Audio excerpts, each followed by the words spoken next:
got somebody working next to me that's doing a lot of grinding right now, so I'm gonna mute this while I get this lifted up in the air. I don't want you guys to have to hear the grinder going off, so I'm gonna mute it a little bit until he gets done. I'm gonna lift this truck up in the air and get everything rolling. I need to get the front brakes off of this thing. What's going on, guys? So make sure if somebody asks why it's muted and you can't hear me, you tell them, just give it a minute.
Can you guys hear me now?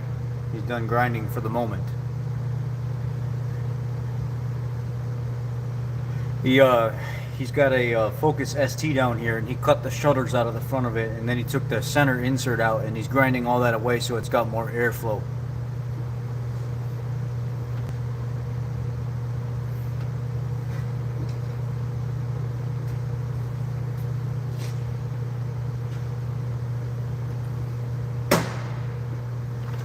In the meantime, what I was showing you guys is I actually found out the FL300 is a cross for the Motorcraft filter, and I would much rather run a FL300 or a Motorcraft filter than any other manufacturer filter. So from now on, it's either going to be something like a synthetic filter or it'll be a Motorcraft FL300 for the Dodge. And then I got the MOA kit, the EPR kit. You know, I spent the money on the engine restoration kit. What are the plans for the Ram? It's just an old truck, just going to keep it. It's got a new AC condenser, new radiator, new hoses, new water pump, new valve cover gaskets. Transmission's been gone through. I cut all the metal out around the wheel wells and then patched in all new metal all down the sides of the doors. That's all new cheap Chinese metal I cut out and welded everything in there. Around the wheel wells in the back, cut out all the metal back there and welded all new metal in back there. The rear's got new drums and new hardware. In the fronts, I've never changed the fronts. I got new rubber all the way around recently, some Chinese cheap tires, just something to keep this thing on the road. It's got a brand new AC compressor in it. It's all brand new pulleys and stuff, all brand new coolant and stuff in it. This thing's been gone through. The only thing that I haven't done that I need to do is I need to get the front bumper replaced, and I need to do the intake manifold lower belly pan, because these things love to blow out the gaskets on the intake manifold lower belly pan. But I want to clean the motor out first before I put all those new gaskets and stuff in here. So I bought the engine restoration kit to clean the engine out entirely. The Magnum motors were one of the motors that you could literally almost dump sewage in it and the damn thing would run like a top. You just had to make sure that belly pan for the intake manifold wasn't blown out, because under vacuum it'll start pulling oil into the cylinders. It's got all new plugs, new wires, new crank sensor, new magnetic pickup, new distributor. Everything's been gone through in this thing. It's got brand new components from front to back. And then I went through and I rhino lined everything just to give me some more time. It's a supercharged Mustang GT down there, a 2015 model with only like 50,000 miles for sale.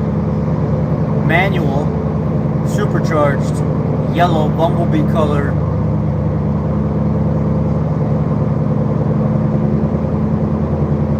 Yeah, this one has a posi rear. This is an 01 Sport. I can go out there and light both tires up. So this is also a 14 bolt posi or something he said. Anyway, I need to start. My eye's feeling fine. It's a little tender, a little swollen, but it's fine. It'll be gone probably within a couple days. The weak point in these trucks was the PCM. The ignition driver would go out in the PCM, and the transmissions, if you did not service them like every 20, 30,000 miles, the transmission would take a shit on you. So as soon as I got this truck, I knew immediately. It doesn't matter if it comes down to time or mileage. Every single year I'm servicing this transmission. You pull the fluid on this transmission, or you look inside this transmission, it's immaculate inside, brand new, always cherry red, and I never have a problem towing anything. Look at that Thunderbird. I went and got that big old U-Haul trailer and then put the Thunderbird on the back of it, which it ain't light, and it towed it for an hour and 15 minutes, no problem. It's 60 mile an hour, just cruised right down the interstate. The truck, it runs good. It ain't perfect, but it's just a good running shop truck, and that's the purpose of this truck, is a work truck. I want it to be a functioning work truck. It's not a show truck. It's not any of that. It's just a damn truck where you can get in and drive across the country if you wanted to.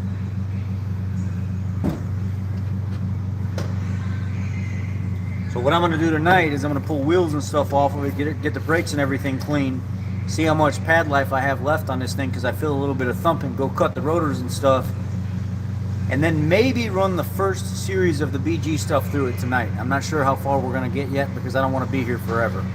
What's up, Ant? The more talking I do, the less work I do.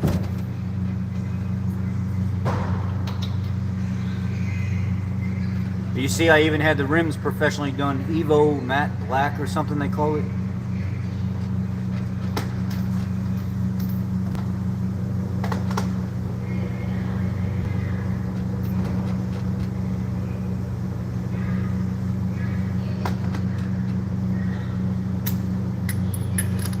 I did get a new toy. I wanted to show you guys in the Mac. What does the frame? It's not bad. The frame's not all rotten with big holes or anything in it. Again, let me get the tires and stuff off, and we'll get underneath there. It's got some rust spots, but no holes or any of that stuff anywhere.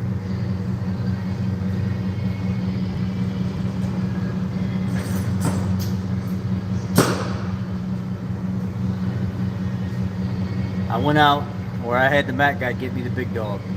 He had a special going on. If you wanted the Mac batteries, the bag and the charger, it was like $700. And I was like, I ain't paying that. You got a better deal. And he said you can get the 5 amp hour DeWalt battery, the XR pack. You can get the big heavy thumper, everything out the door like $295. And I said, deal, I'll take it. It was in the flyer, so I got it.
Okay, so obviously one of the lug nuts don't want to come off, and we're going to have to make it come off.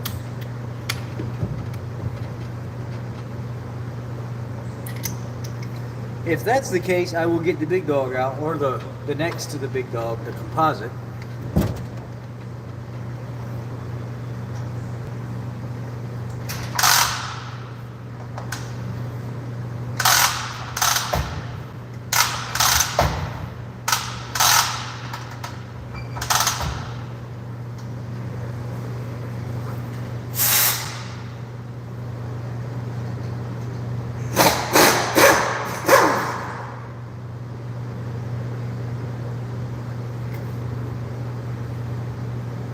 It's kind of funky that it would not take that off because it's not stripped out. Looks like there might have been a little shit in there when I put it in there and I didn't catch it. It looks fine. Looks like maybe there was just some old rust and shit in there that I never completely cleaned off the old lug nut when I went to a nicer set of lug nuts. Oh well.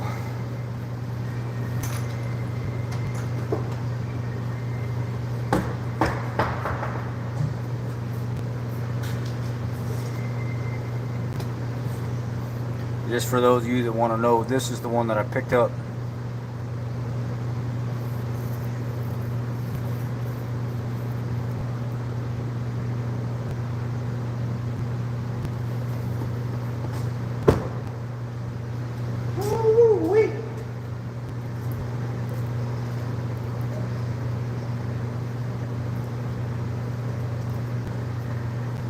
I need to blow some of this stuff off.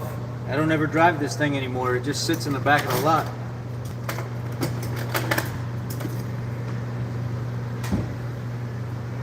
Once I started driving my town car, I got used to the luxury and I was like, oh man.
You know what?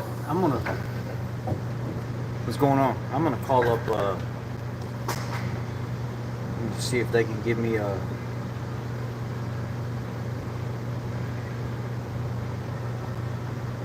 Napa's gonna be closed. AutoZone near me.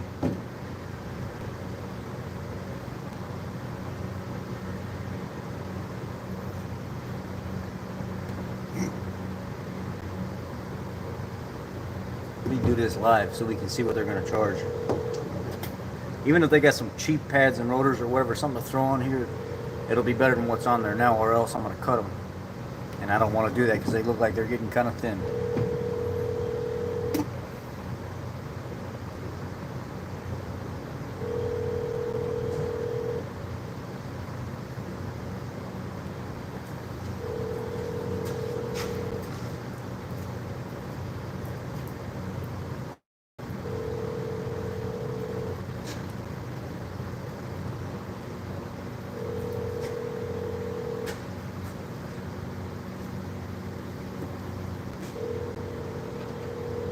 We're just not going to pick up the phone, or we're too busy tonight.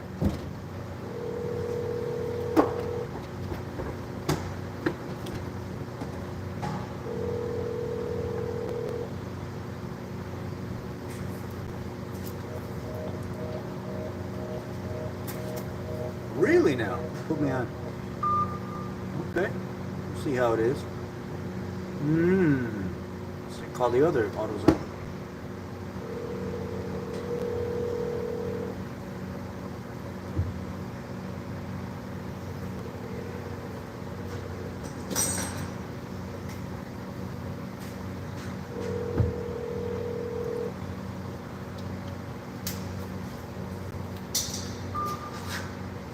Are you fucking kidding me? Pick up the phone and hang up? What the hell? Yeah, I ain't gonna make it to Napa. That's what I meant by it's closed. I won't make it.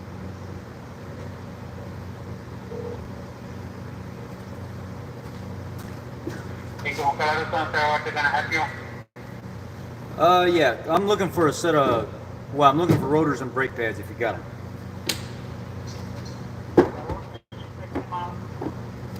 Is this for what kind of a car and what year? It's a 2001 Dodge Ram. It's a Sport 4x2. It's going to be the 1500 or 2500?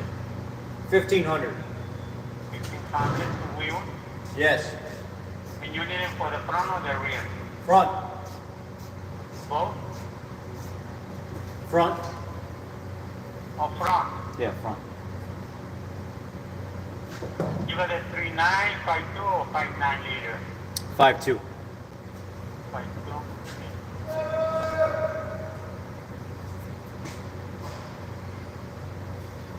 Okay, rotors, $95 each with a 2 years warranty. Those are for the front. Let me put two of those. And brake pads, I have the Duraless with a lifetime, $32.99. Or I have the Duraless Gold, $42.49. How far do you think it is a drive from the Ford dealership, Dundee Ford, to you? About 15 minutes? Something like that, yeah. The one that's in Irving Park Road, on Chicago Street. Okay. But the Ford dealer is in Chicago Street. Well, I'm on 25. I'm actually one of the technicians at the Ford dealer, Dundee Ford, and I'm working late tonight on my own personal vehicle. So, I'm just getting parts for my Dodge. Trying to figure out whether or not. Yeah, that's about 15 minutes. Okay, and let me see.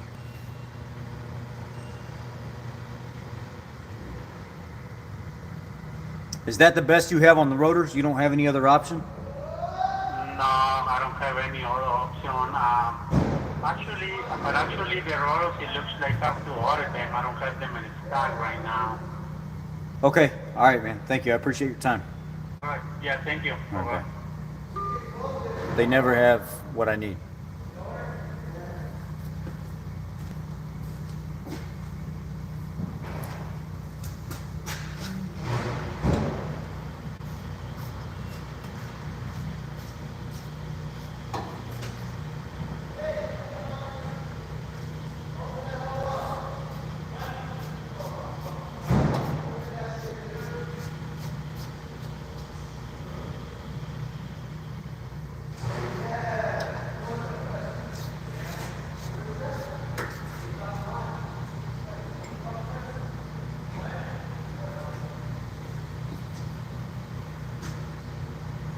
See, that one felt like it was kind of rusty when I was taking it out, but it actually, it's not that bad.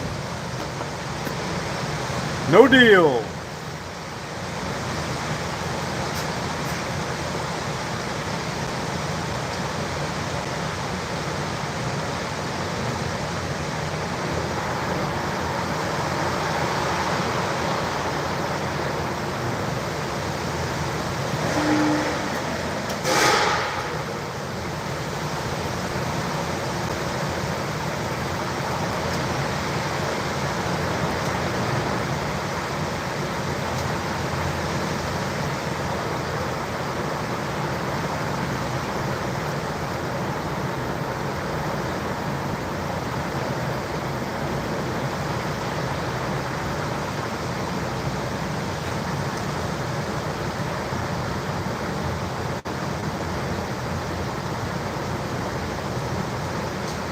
And I forgot to say, it's got new fuel tank straps, it's got a new fuel pump, it's got a new fuel line, it's got all new shocks all the way around this truck.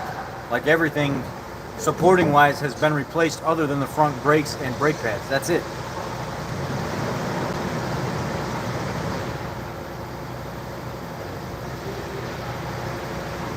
Call Arizona.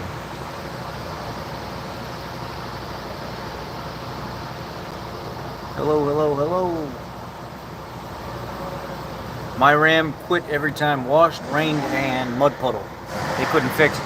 Same thing happened to this one. Every time it would rain, every time I would either wash it or get kind of wet, and then I had to reseal the distributor cap. I actually ran a bead of silicone inside the distributor cap and I set it back down, and it sealed up the distributor cap, and it never happened again.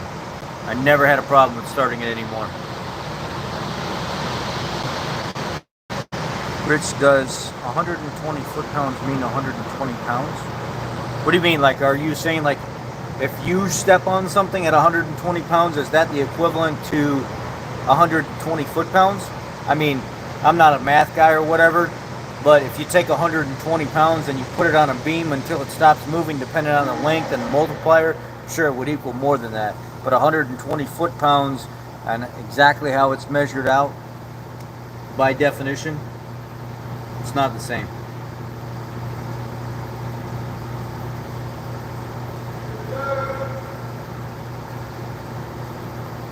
I don't want to break it down in the Spanglish way or the hillbilly English way. A unit of energy equal to the amount required to raise 1 pound a distance of 1 foot. A unit of torque equal to force of 1 pound acting perpendicular to an axis of rotation at a distance of 1 foot. So something 1 foot long, moving something 1 foot with 120 pounds on it would be 120 foot-pounds.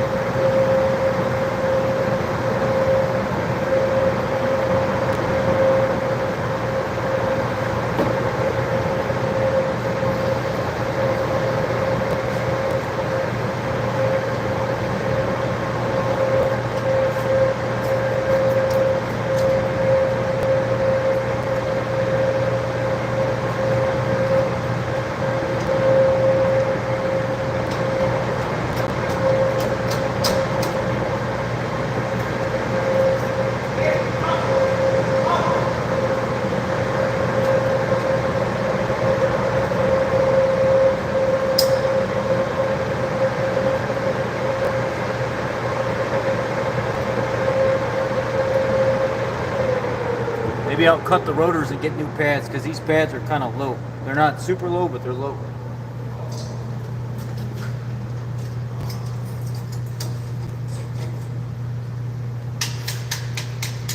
Oh, these pads are done. These pads are smoked.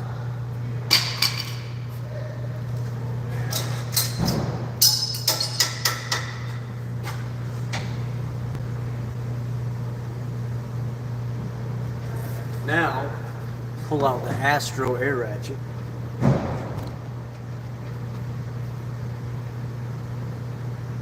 This thing is bad to the bone.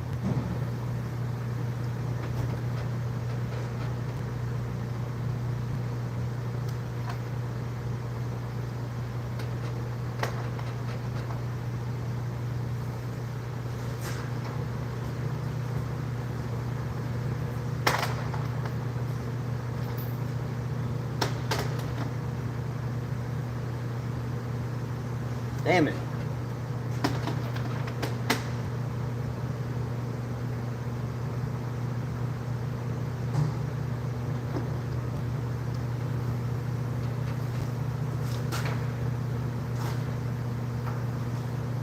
$21.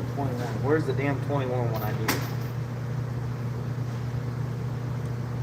See, a lot of people come over here and they borrow my stuff and they don't put it back.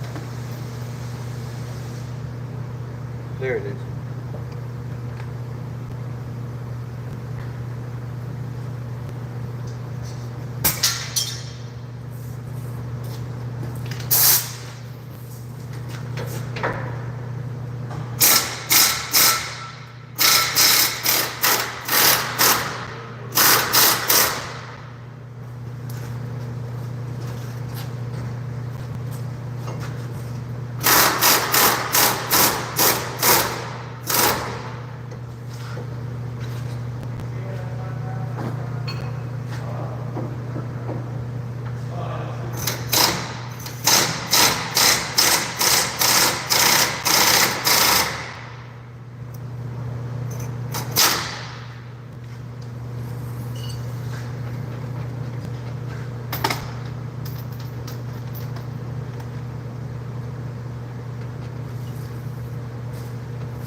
How you feeling there, Rich?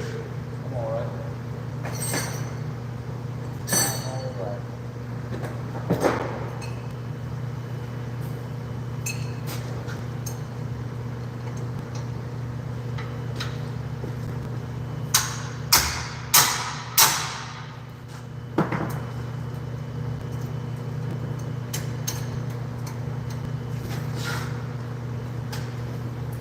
Son of a...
Move y'all over to this other side. At least for a little bit.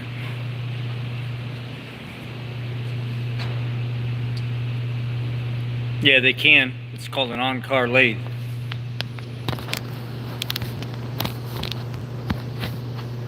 But I don't particularly do that. I turn them off.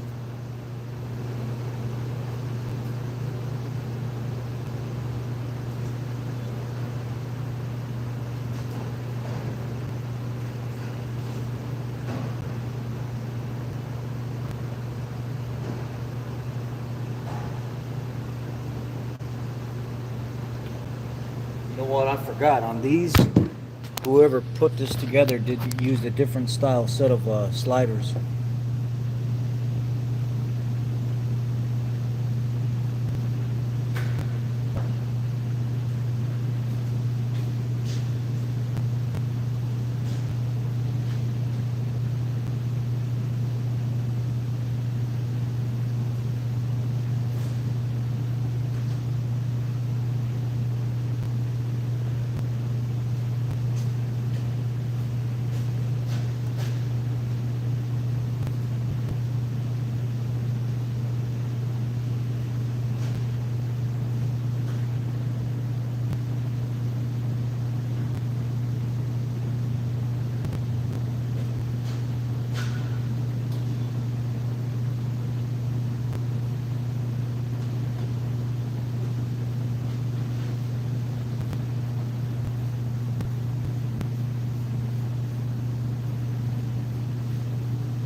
Just so you know, I'm live streaming right now. No, you're good. You're good. You're good. Just so you don't say anything like how we mess around, we get ourselves in trouble. I'll just say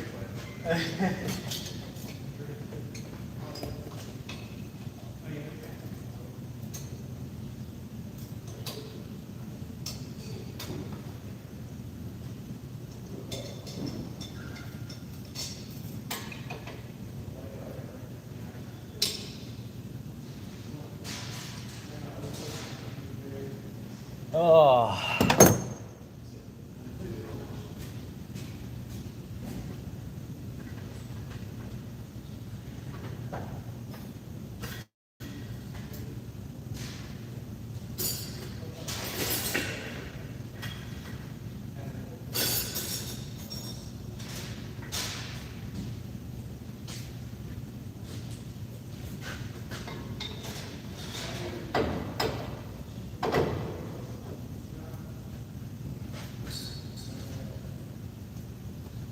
Okay.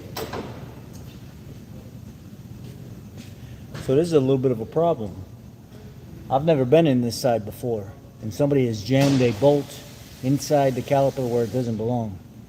A bolt that's not the same size as the other one.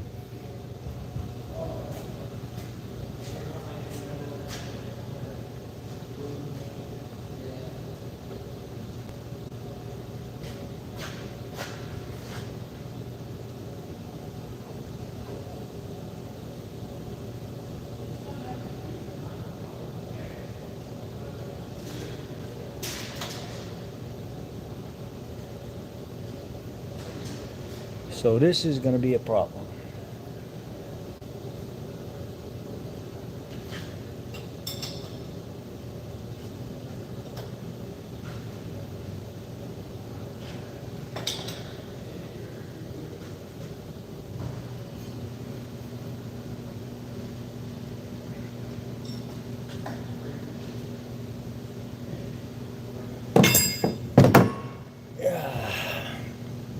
That ain't gonna work. It's gonna snap.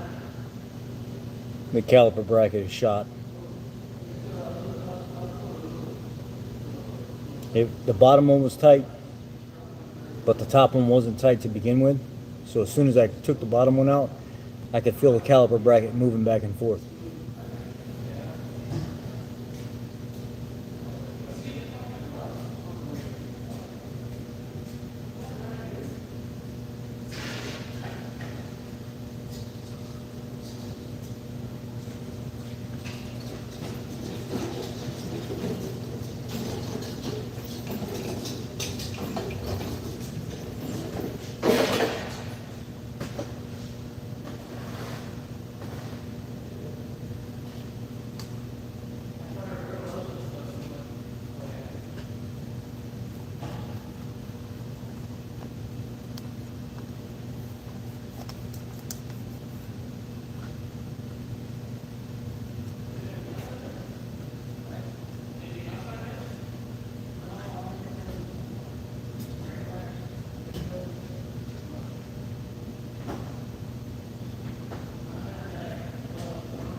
much longer you got to be using that damn thing?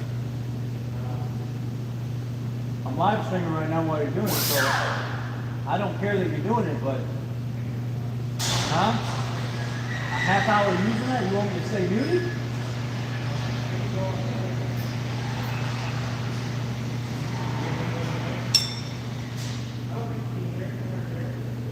Probably not. Probably go down there. Let's see.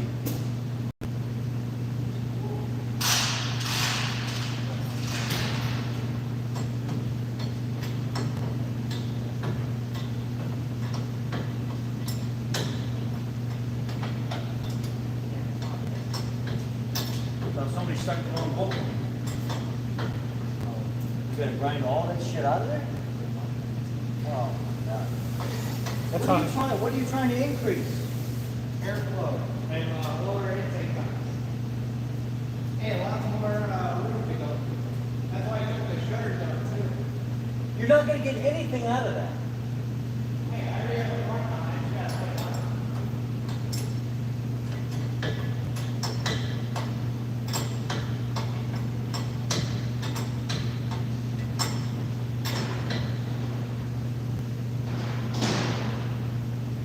So it looks like what they did was they found the same thread bolt, but it was too long. So when they threaded it in there, instead of trimming it back and making it fit properly so it could snug everything up, they left it loose. So all the water and shit has been getting up in front of that bolt, and it's just been accumulating inside that hole, rusting it out.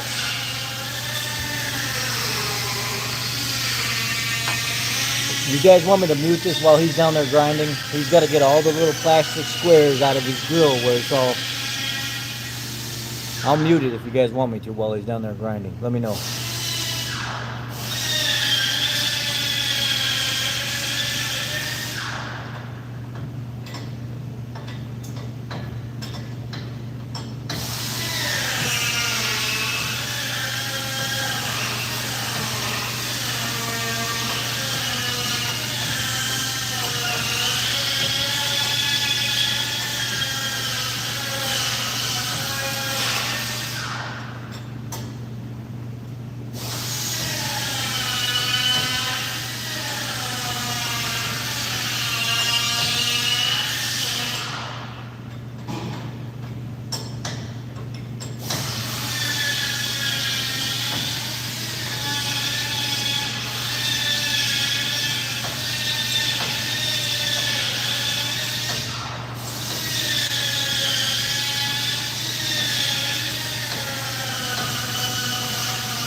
So they found it. They found it's the same thread. They didn't booger the threads or anything up, but they put a bolt that's too long in there. That's why it was sitting in there all sloppy.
see if we can get some parts.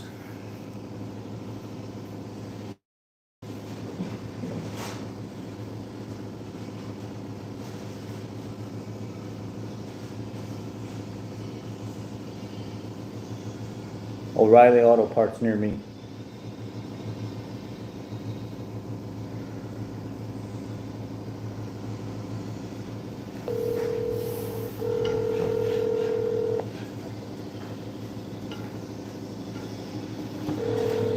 Been here 5 days, I got 3 cars on. Thanks for calling, Riley. How can I help you? I'm looking for rotors and brake pads.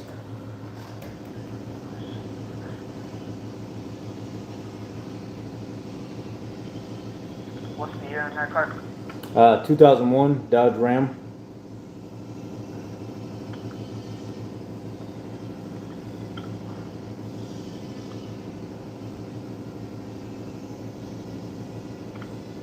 Is it a 1500 van? 1500. 1500. Alright, Ram. 4x2. What's the engine? 5.2. On that? 5.2. Okay, okay.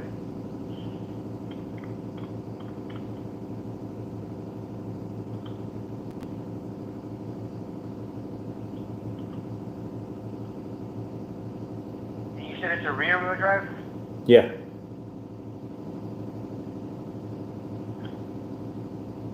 The rotors for the front.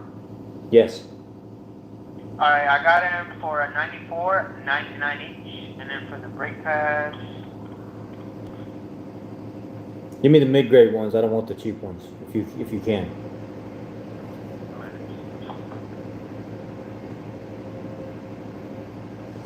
No, yeah, it looks like the only, I would only have one option for the brake rotors for sure, man. It would have to be the brake pads. No, I mean the pads. Oh, okay, okay, the pads, alright, give me one sec. Pads. Alright, man, so I do not have it in order in stock. I got to order, man. It's going to be $78.99. Do you have any pads in stock? No, man, it looks like for us, man, we only have 2 pads available, and I don't even have both. All right, hold the rotors for me. I'll take the rotors. Alright, man. I'm gonna leave right now. I'm one of the technicians at the Ford dealership, Dundee Ford. Okay. I'm working on my personal vehicle after hours, so I'm gonna head to you guys right now, and I'm gonna pick up the rotors. Okay, and that is for, and that's for that 2001 Dodge Ram 1500? Right. 5 point. Okay, rear wheel drive. Rotors, and you wanted them for the front, correct? Yes. Alright, man, yeah, I'll have them here, man. 94, 99 each. All right. Thank you. You're welcome, man. All right. Bye. Bye.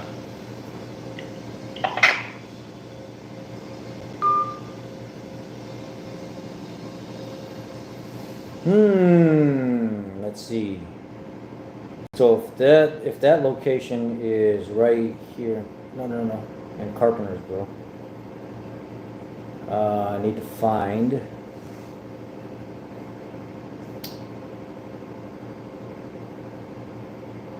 AutoZone near me. Somebody's gonna have pads for it, or I'm gonna have to shit out a set of pads.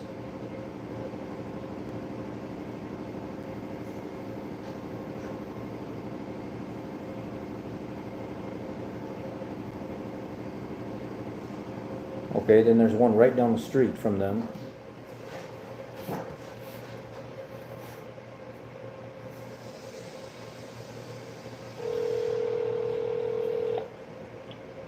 Hello, this is Cosmin. How can I help you? You said it's AutoZone, right? Yeah, this is AutoZone. I'm looking for a set of brake pads. Nobody has brake pads for my truck, so I'm hoping you guys do.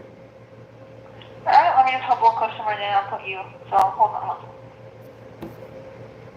Apply today at your local store or on careers.autozone.com. Join the team at AutoZone and see where your drive can take you.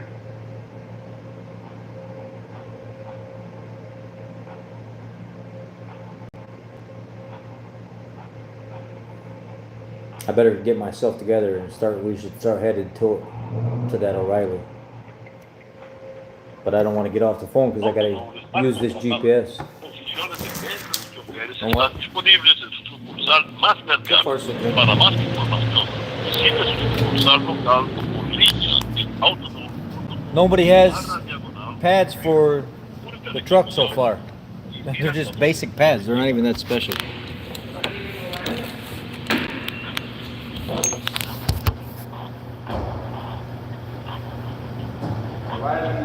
No. O'Reilly had the rotors, but they didn't have the pads. AutoZone is Maybe hiring. AutoZone has the rotors too. Positions This for location retail wouldn't sales answer the phone associates before. and delivery drivers are open Sometimes at they your don't local answer the store. phone when I call. Apply today at your local store or on careers.autozone.com. Join the team at AutoZone and see where your drive can take you. I should have got them through the dealership earlier. It would have been cheaper.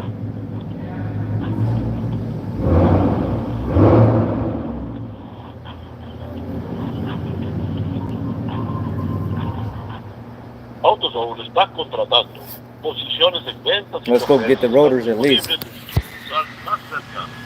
más información, Yeah, this was a spur of the moment thing.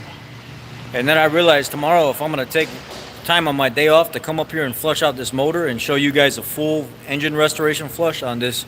You guys see the inside of this motor. It's not nice. Hello. So I'll show you the power of that BG stuff tomorrow for sure. If you've been following me with the Marvel Mystery Oil and the AMS oil and the Molly flushes and everything else, you'll see what BG can do tomorrow inside that motor for sure. And then nobody else should say another thing again about snake oil. your local store or on careers.autozone.com. See, I'm talking. I left my keys over in my box.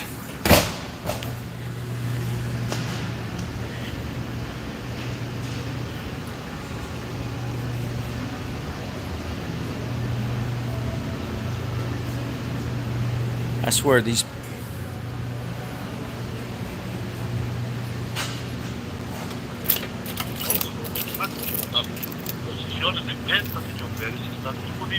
Oh, everybody should be a believer in BG. You know who gives me the most problems? It's the old timers that swore by diesel and kerosene and transmission fluid. But when you're looking for results right now, none of that stuff gives you results right now. That stuff you got to put in your engine and you got to run it for a long time to get results. None of the kerosene or the diesel or the transmission fluid does anything right now. That stuff in that stall will clean that motor almost spotless. Or I should say 60-70% better. None of that diesel or kerosene fluid, none of that stuff will do it. Is nowhere near as fast as that BG stuff does. Guaranteed 100%. I've already tried everything else. I've probably cut up more filters and put more shit in people's engines to see what works than anybody on the internet.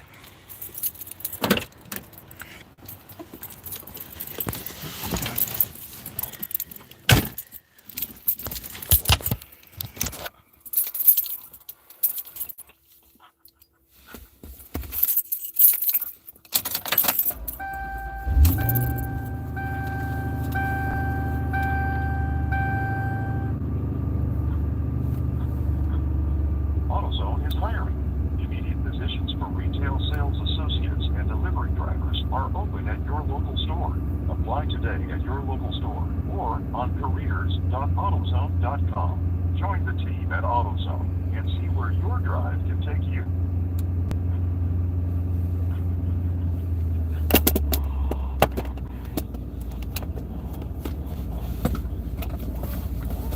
When we go leave the parking lot, it might get a little fuzzy as we're taking off.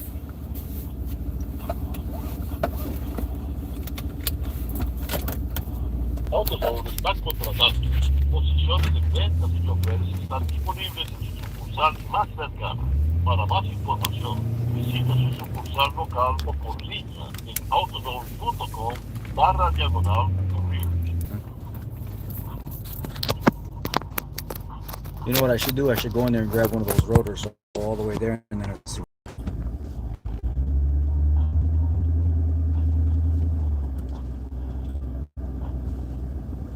AutoZone is hiring.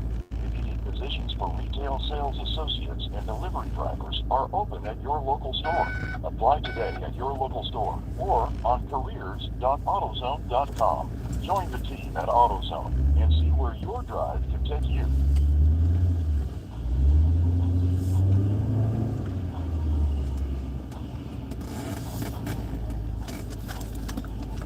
What's good? What's good?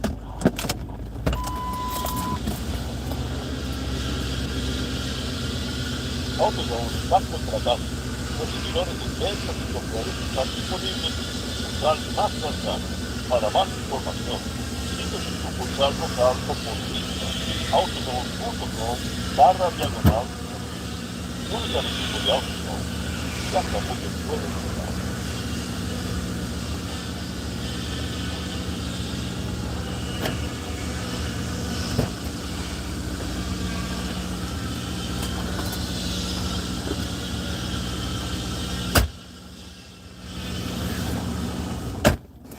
AutoZone is hiring. Immediate positions for retail sales associates and delivery drivers are open at your local store. Apply today at your local store or on careers. I bet you I'm gonna sit on hold the whole damn time to go get these rotors. I'm still gonna be on hold. It's ridiculous.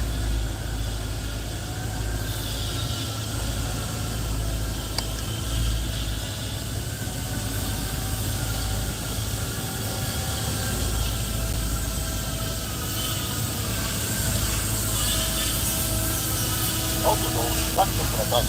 Posiciones de ventas y choferes están disponibles en su sucursal más cercana. Para más información, visite su sucursal I'm coming back. autozone.com/diagonal. Única el equipo de AutoZone. Ya estamos en sueño.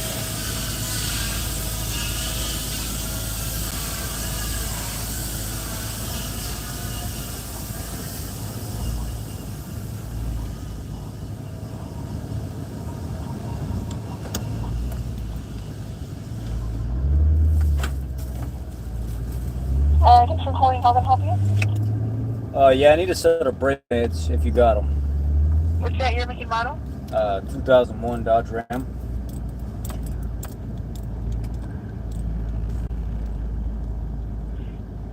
Alright, 1525. 1500. Is it a half ton or just a 15-minute? It's a half-ton truck, two-wheel drive. Alright, and then you said pads? Yeah, front pads. For the rear or which Front pads. Okay.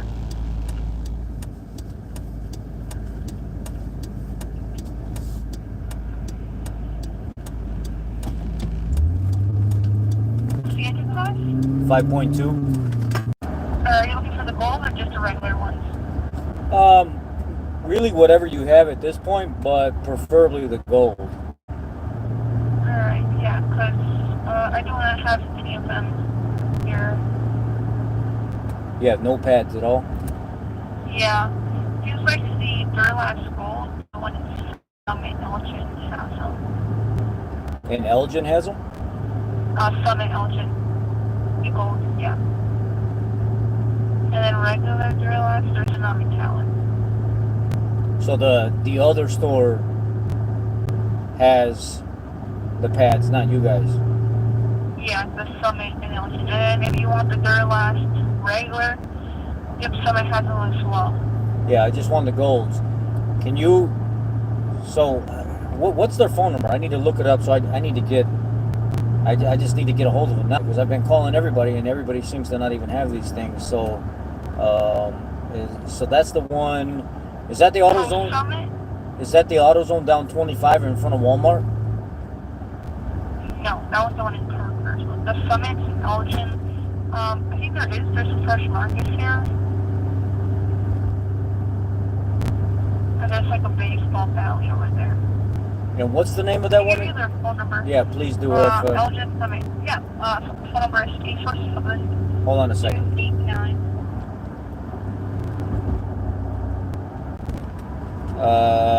You said 847. 289 9227. 847-289-9227. Yeah, that's the one in Summit. Okay, I appreciate it. Alright, thank you. Thank you. Yep, take care, sir. All right, Have a bye. good one.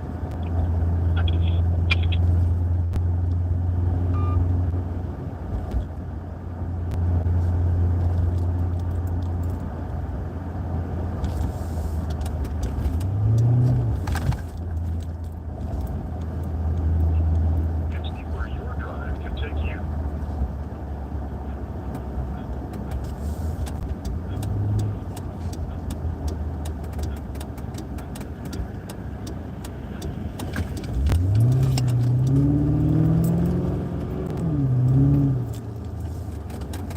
Autozone está contratado.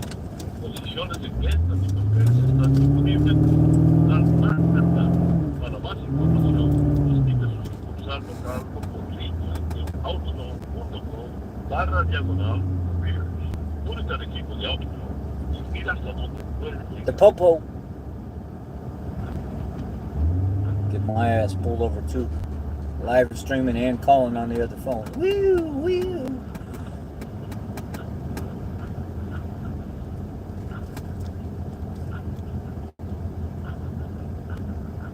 AutoZone is hiring immediate positions for retail sales associate and delivery drivers at your local store.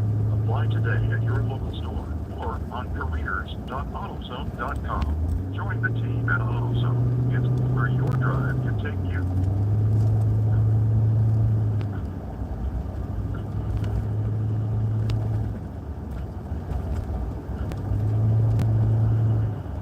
Holy shit, man. I ain't never seen it this bad. Golly. They don't want to pick up the phone. They don't want to do nothing. AutoZone está contratando. Posiciones en ventas y choferes están disponibles en su sucursal más cercana. Para más información, visite su sucursal local o por línea en autozone.com/careers. Únete al equipo de AutoZone y mira hasta dónde puedes llegar.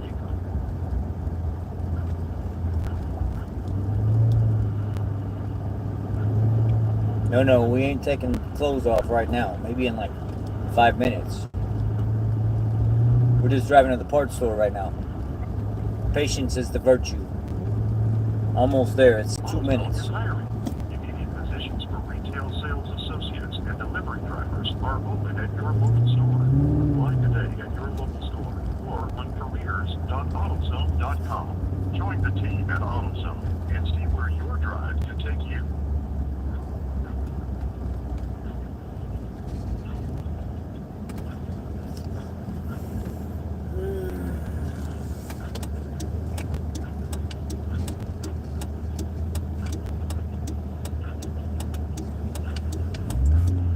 AutoZone está contratando.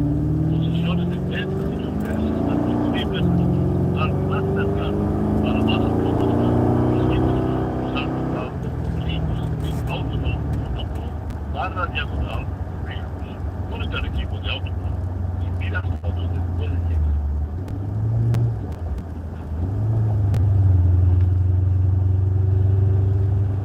Less than 30 seconds, it says. I guess I'm supposed to be turning in here. O'Reilly. Auto farts. Woo!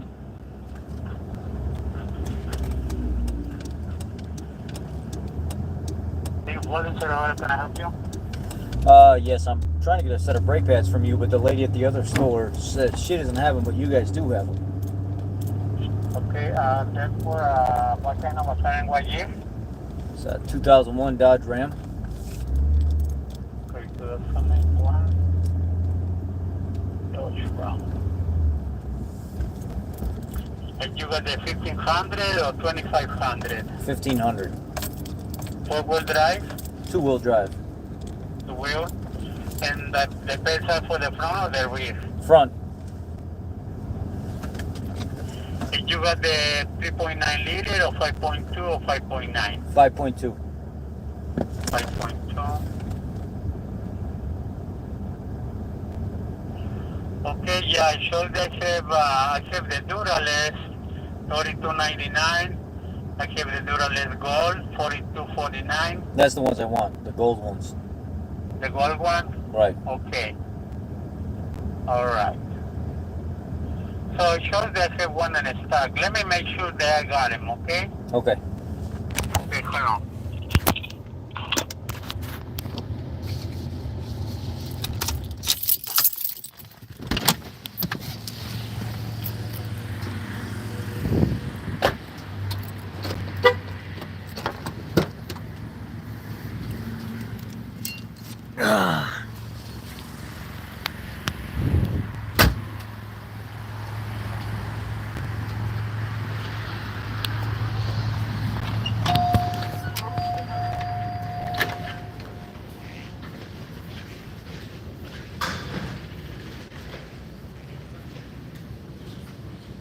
What's going on, guys? I'm the one that called earlier about the rotors for a Dodge Ram. Okay. Sure, we got here. I'm on the phone with AutoZone too because nobody carries the pads for it. Nobody in the area. Oh wow. What year was it again? 2001 Dodge Ram. 201. I was hoping you guys had it, and then I called like two or three different places, and they didn't have it. And AutoZone, they have the pads, but they don't have the rotors. It's the opposite, right? Yeah, it's bad right now. Even us at the dealership, I can't. Not there either. I ordered a. Well, no, I'm at the Ford dealer, but I have 4 vehicles, and I don't manufacture disgrace. You know, I drive them all. Right. So Hello? Yes, sir. Yeah, I got him over here at the front. Okay, can you hold on to those with your life for me, please? Yeah, I got him over here in the front. And what's the address there? There's going to be 835 Summit Street. Please cross the street. Okay, all right, thank you, sir. Thank you, yeah. I appreciate it. And what kind Thank of, what is it, a Ram 1500 or It's a Ram 1500, 3.9, 5.2? 5.2. And those fronts or rears? Oh, fronts. They look like they came out of the rusty graveyard from hell. Wow. I Those picked are this. big boys. I picked this truck up years ago in Streamwood, and it was trashed. Oh, The yeah? body panels were falling out of it. The motor was leaking and barely ran. I gave the guy a couple $1,000s for it, and then I went through and I stripped all the metal out of it, put all new metal in the bed sides, went through a motor, the transmission, but it's got that typical belly pan intake manifold leak on those Dodgers, the Magnum motors. Yeah. But then you get the Mopar kit, the $150 kit, and then you're once and done. They Done. give you like the big 1/4-inch plate to replace the. good. Yeah, and that's where I'm at. I'm gonna get everything. It's pretty much all back together. It's just now I need the brakes and rotors done, the motor flushed out, and then I'm gonna do the intake Oh, reseal. there you go. Well, I hate to say that I don't have the rotors. You don't. What does he have? He only Brake has pads. Okay, so the rotors, let me look into them. I could probably have them. I could have them by 10 o'clock tomorrow in the morning. Or I got 2 of them at my store on McLean across the river. Can you have them? I'll drive over there. Yeah. If you want to pay for them here and pick them up, and pick Yeah, 'em up over there. I'll do that. Let me call them up for you, make sure. I'm desperate tonight. Oh, I hear you. I hate when you have to find parts I don't have. Yeah. I would have went through like Rock Auto or something like that, but I got a hair, tonight, and then I clocked out and said I feel pretty good, so I'm gonna work a little bit late. I'm gonna knock it all out tonight. Wow. A lot of work. Yeah. Hopefully you got them off already? Yeah, I got everything off, but I noticed that whoever was in there before put a bolt that was too long in the top of the caliper bracket, so now I'm gonna have to find or shorten that bolt up a little bit. And actually, it's the right thread pitch and it's the right grade, but somebody else put the wrong stuff in there. I hate when people Yeah. just flim-flam, Yeah. and then you gotta find out about it. I had to get the torch out. I had to heat it up just to get it out of there, and I was like, "What the hell, man?" Yeah, and hopefully it comes out, man. And I have to rethread that damn thing. Right. All right, let me find out here.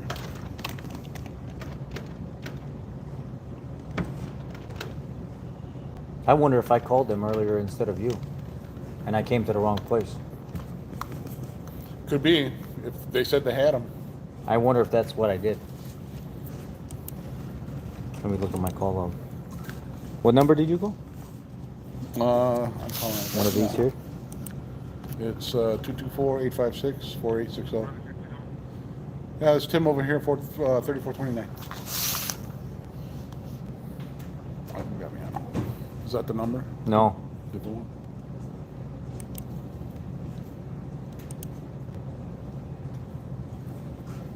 Okay, so do you need me to look for the pads then, or? No, I mean, I don't think they have them because when I called, nobody really had them. And it's 4-wheel drive? 2-wheel drive. Yeah, I don't have them either. He was the only one because what is that? One of their main stores across the street, AutoZone. No, It's not one of their bigger ones. They're all Just got lucky, I guess. spread out, yeah. And I knew Napa was closing, so there's no point in me calling them. Right, yeah. We're part of, not my other job. I work for Napa. We're part of Napa. Yeah, one of my good friends, his brother's one of the store managers, I think. One of the managers or something like that. Hello, it's Tim over here at 3429 across the town. I need a visual check on some rotors. Yeah, 76918 RGS.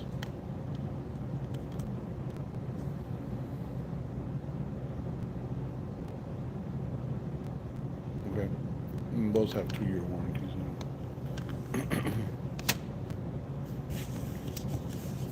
Set of cutting bits on a lathe will make them last a long time.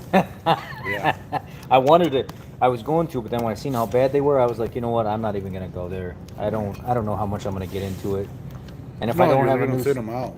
and the pads that come off of there were like that anyway, and I said, even if I resurface these and I made them nice and gritty texture like, so Yeah. it would have tore through those other ate pads, 'em no up. problem. It would have ate them up.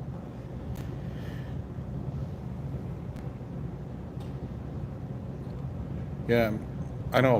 When I was a kid, that's what you did. You took them in and you resurfaced them. That's what I do now. A lot of dealerships have gotten away from it because they're worried about the customer complains about noise coming back. Oh yeah. Well, if you get used to cutting them and putting that finish on that texture, they even have like the different sanding hones and adaptions you can put on your lathe and stuff Yeah. to give it that finish. Yeah. They don't make noise if you know what you're doing. And that's This what one, from what I've seen, this one here, it makes kind of a rough surface. I'll set mine at first where I'll do a nice even past the gauge where I'm at, just like 3 or 4 thousandths just to see where I'm at. And if I get a nice clean pass, I'll do one more at like 1 or 2 thousandths, but aggressive finish, and I'll clean it up even more, and I'll let it bite in. And then I'll take my DA at the end. I have like a shark bit on my angle grinder, and as it's rotating on the machine, I'll bring it through, and it'll really twist out and make this aggressive finish. So the first like 200 miles, it sets the pads in real nice. After you go burnish them in, never makes noise. We get a lot of that from people when they're making noise. Yeah. Well, guys make it. They don't cut the rotors right. Right. Yeah. Right. You don't? Shit. Okay. Thanks, man. They don't get them.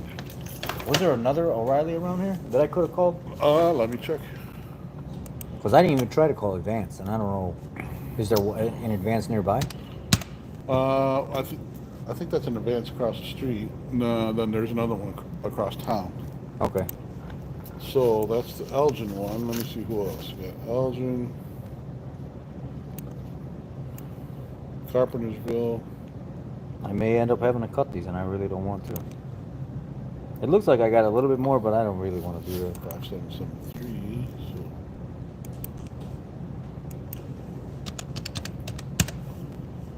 I can try the Carpentersville one if you like. They show them? Yeah.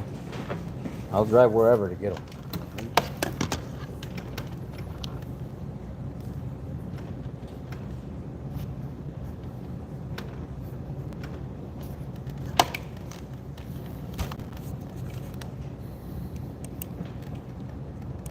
So is the Carpenters? Yeah, Tim over here at 3429 in Elgin. I need a visual. Some rotors. 76918 RGS.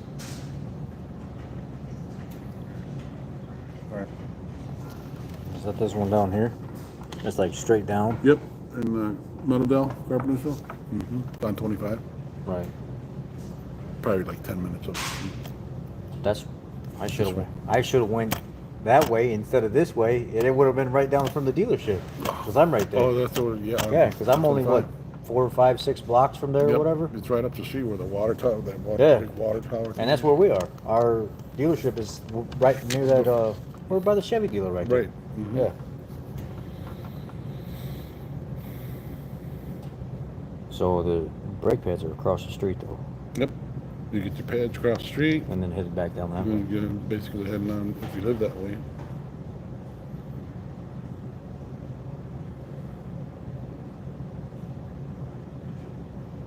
Hello? You got them? Okay, I'm gonna send a customer that way. Okay, thank you. All right, so you can pay from here, or you can buy them over there. They got them over there. If I pay for them here, it's secured, right? Absolutely. All right, I'll pay here then. All right, just those then? Yeah, just so nobody else after me goes and snags them up. Just make sure your catalog. And it was a 2001 Dodge Ram 1500, 5.2. Yep, 2-wheel drive. So it's 76918.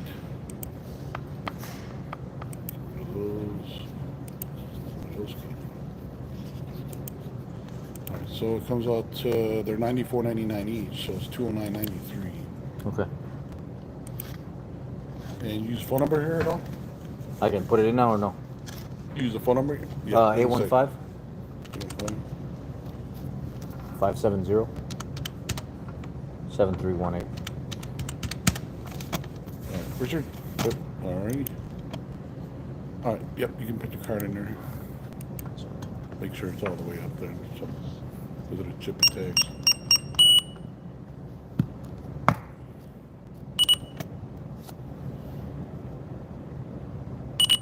Please remove. Yep. All right, I'll get your receipt. By the time you go up there, they should be on, when you walk in the door, they should be right on the table. Thank you. Appreciate you. No problem, man. Fucking you guys found me. Gotta be a lot off the night. Oh yeah.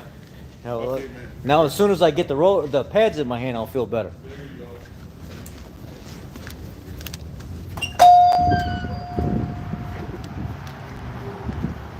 Where's the AutoZone at?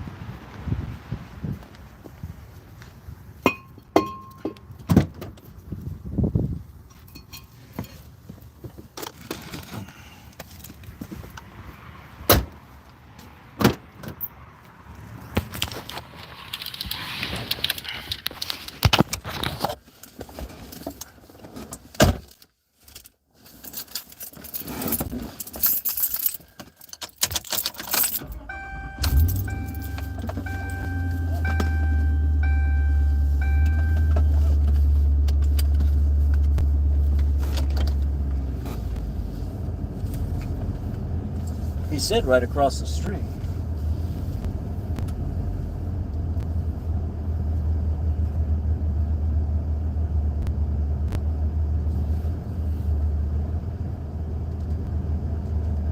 What is this VarpTech stuff from Dorothy Allen? You gotta go.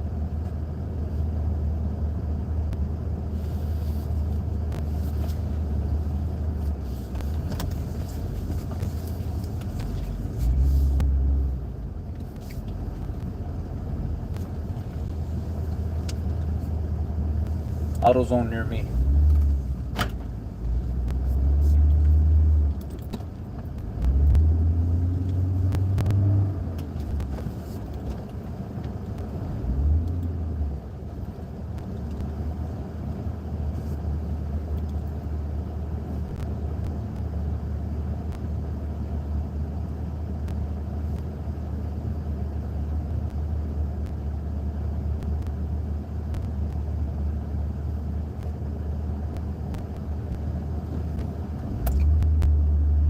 He said right, oh, there they are, right there, right across the street.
El básico, este es el básico, el headlight, the basic light bulb, $17 from the H11. Luego le siguen el Silver Star, el mismo número H11, vale $27. El par $48. Ya le siguen los azules, pero no tengo. Después siguen los LEDs, $100 el poco. Siguen los Silver Ultra, $30 el poco.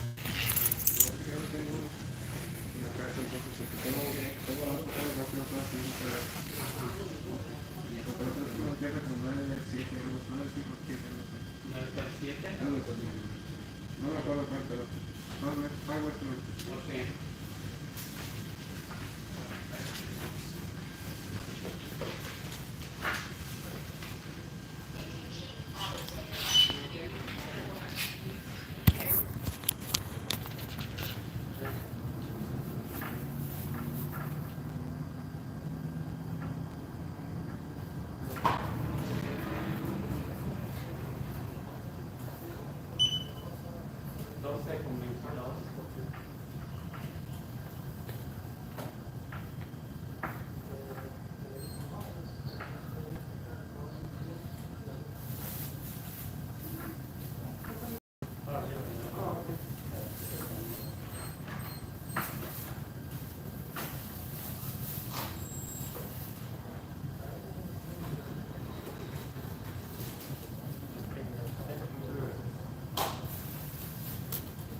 I was the one that called you on the Oh, phone. for the brake? The brake pads.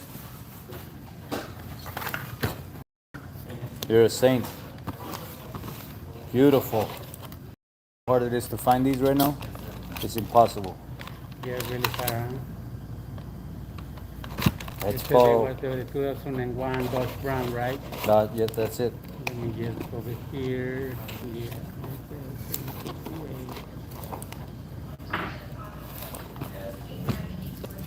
And then two of the O'Reilly parts say they got the rotors in stock, but you show up and they don't have them in stock. The other place don't have them in stock. Now I gotta drive down past the dealership to the other O'Reilly. They have them. I already paid for them. Oh, wow. Can I have your phone number so I can put them on the warranty? 815. Okay, hold on.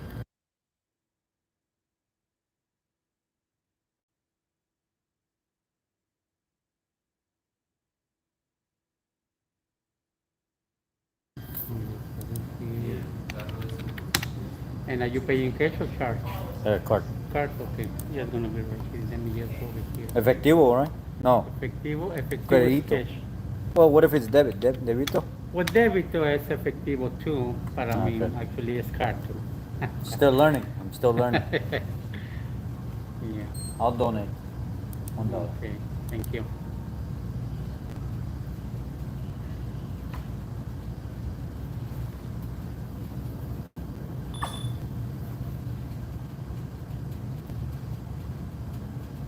¿Cómo se dice?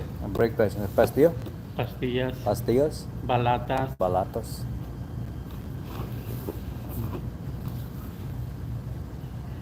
This just turned blue. Nothing. Oh, okay. Okay, yeah. Can you take them out from there? Let me go.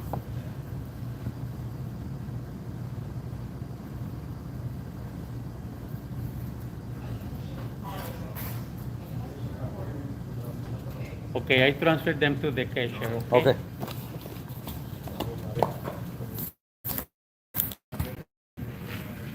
Yeah, usually the device right there sometimes, Mess I up. don't know, sometimes it froze.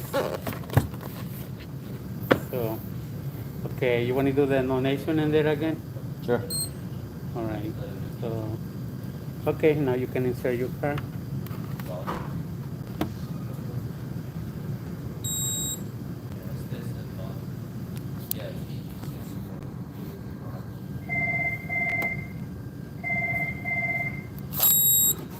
Oh, nothing is coming out? I put it and it doesn't record. Oh. Oh, wrong. yeah, because you put it, hold on, let me go charge over here. Yeah, but the chip was on the bottom. In the bottom. Now you can push. Yeah. That happens, you know. Okay, your pin number? Let me just give you a bag. Sorry. Okay. Let me go to see.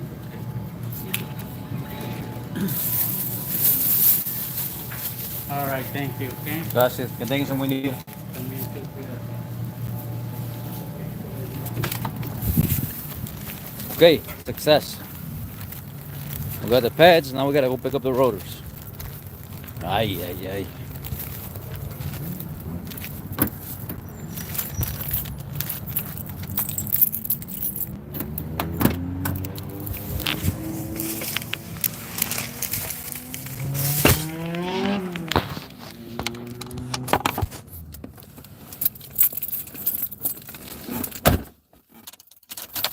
Seals? We don't need seals. Okay, now we gotta go back.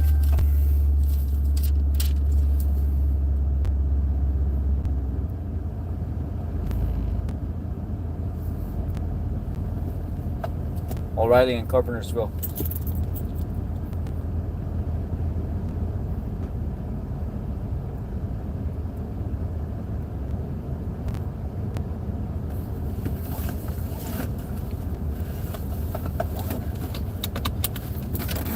We gotta move it because the dealership closed. Well, they close the doors at 9, and I need to be in the building by 9. I can stay as late as I want, but I need to be in the building at 9. By 9. Let me plug this in so I can charge for a little bit while we're driving.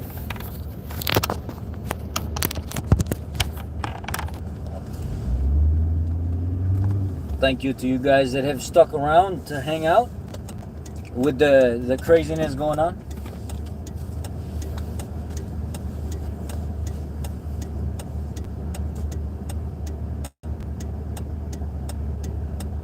Yeah, that's true. But that's what happens when you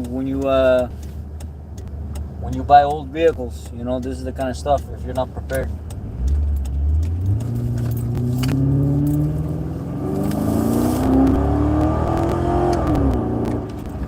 We can make it faster. You want to make it faster? We can make it faster.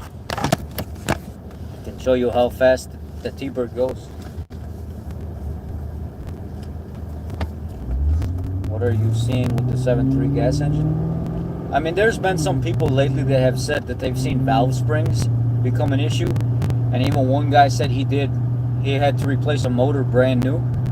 But really, I haven't seen any problems. One torque converter, and that was like months and months and months ago. So we don't see the same issues everybody else does.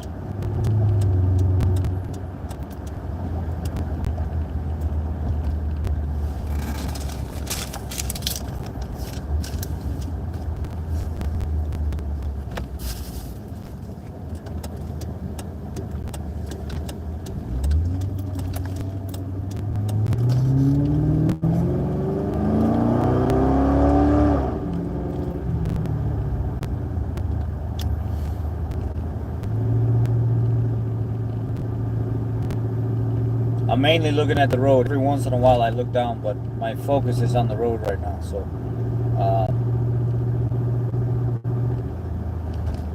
I gotta drive 5 miles. We are going to O'Reilly Auto Parts because we've been part hunting for the Dodge, trying to get the front brakes done, and nobody has the parts. AutoZone had the pads. O'Reilly said they had the pads, but when we got there, they didn't have the pads. Then they said they checked another location that said they have the pads, but when they called, they did not have the pads. And then they called a third O'Reilly store that says they do have the pads, and they put their eyes on it, so I went ahead to secure them. And then we ran across the street to AutoZone to get the pads that everybody else didn't have. And now we're driving to the last stop to go to O'Reilly, 5 miles away, to get the rotors, because the rotors in the truck, I could probably cut them and get one more use out of it, but I don't want to do that. I just want to put new rotor truck and be done. Because they're pretty chewed up. They're bad. And then you ruin a $30 set of bits for what? It's not worth it. My eye's doing fine so far. So far, so good.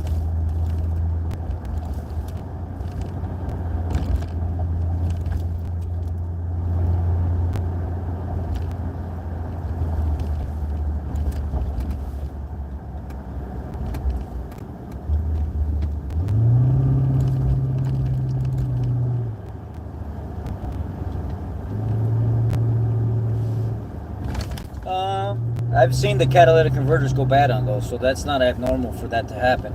But you could also have some kind of leak before the cat or after the cat. But you know, it's hard to say because a PO420 or PO430 code typically does mean the catalytic converter is bad. But you also may have a leak somewhere.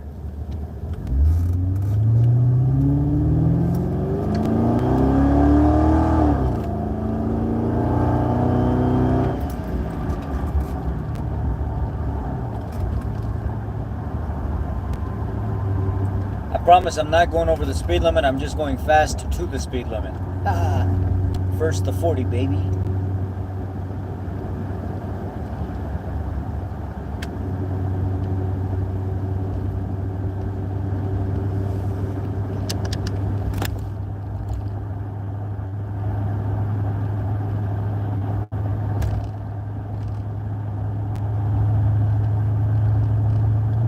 I promise these minivans do not want this smoke. Fun, fun, fun till Daddy took the T-Bird away.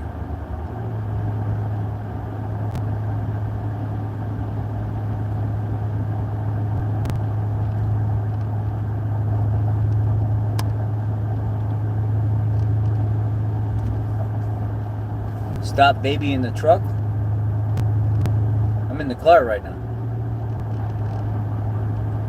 Well, the car is, as you guys know, it's 2.5-inch exhaust into Flowmaster X pipe, and then it's got Roush cans on the back of it, so it's got a nice growl to it, but at the same time it's not too bad cruising around. It doesn't have a lot of drone. There's a little bit from time to time, but it's not that bad. It's got a real nice, mellow, aggressive sound.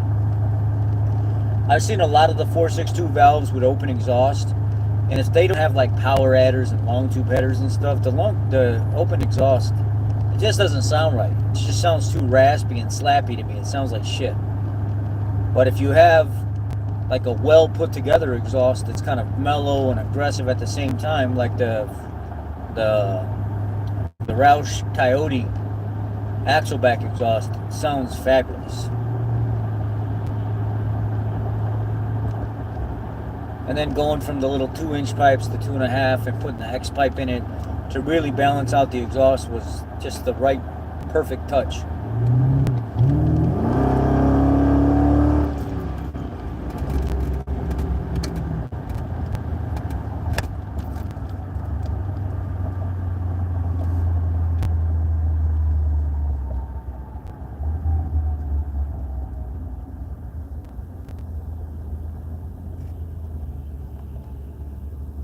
We are 2 miles away, so we've covered 3 miles. We got 2 miles to go.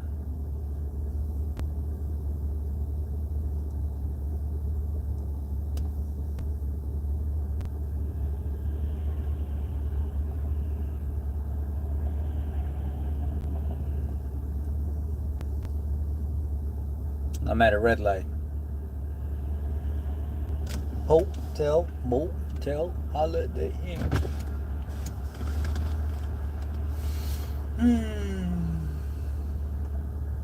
I just want to be done with the brakes already. I'm starting to regret even starting it. Yeah, I'm in the Lincoln right now. I am in the Lincoln.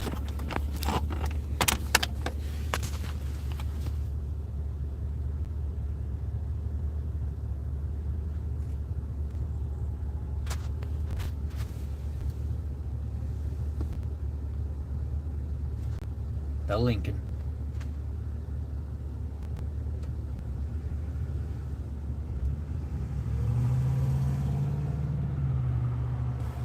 There's another Crown Vic right there with that exhaust that just passed by.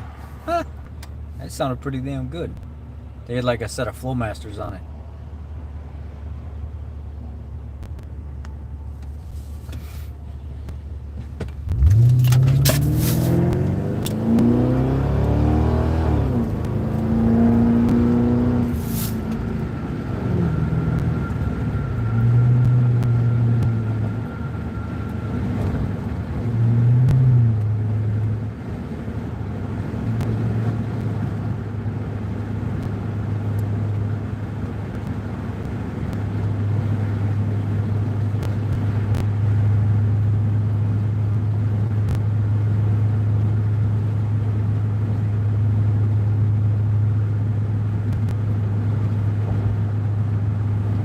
She'll get up and move pretty good for what I've done to her. The computer program, the transmission line pressure and stuff changed and programmed so it shifts harder and faster. And then the 373 gear set in it. Now I'm waiting to add a little boost, do some motor modifications, and tie it together a little bit more.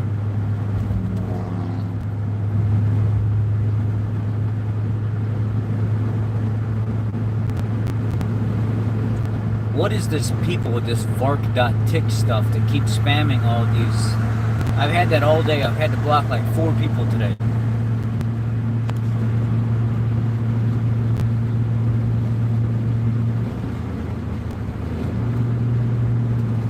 Can I chirp the tires? Oh yeah. She'll move.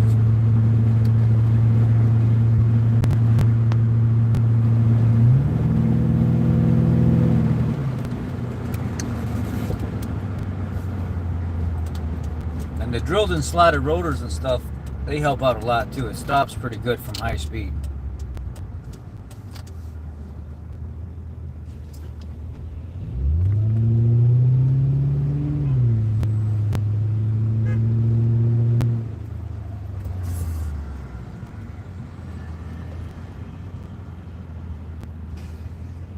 Well, Hellcat's probably costing them a lot of money too, because we've already done a few. I think just at our Ford dealership, we've done 1 or 2 6.2 liters, and we've done 2 6.4 liters.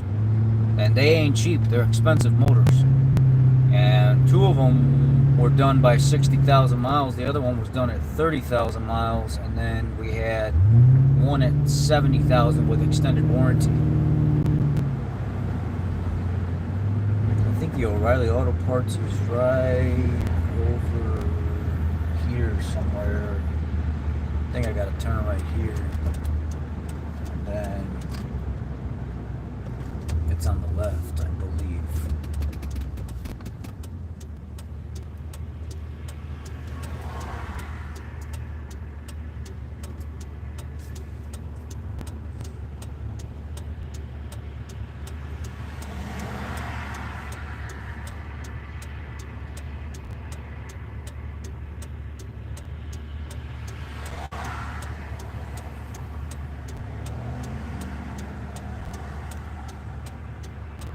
Look how dirty this windshield is. I've neglected this car for like the last 6 weeks. I haven't cleaned it. I haven't done anything. I need to take tomorrow when I'm at the dealership. Tomorrow's my day off, so I'm going to work on my vehicle at the dealership tomorrow. I'm going to flush the engine and stuff out. And then I may even run by my shop and go ahead and grab that manifold kit and pull the manifold tomorrow and just reseal it all while I'm there. While I'm right in front of my tools. Just do everything. Put the update kit and everything in it. This is a 2006.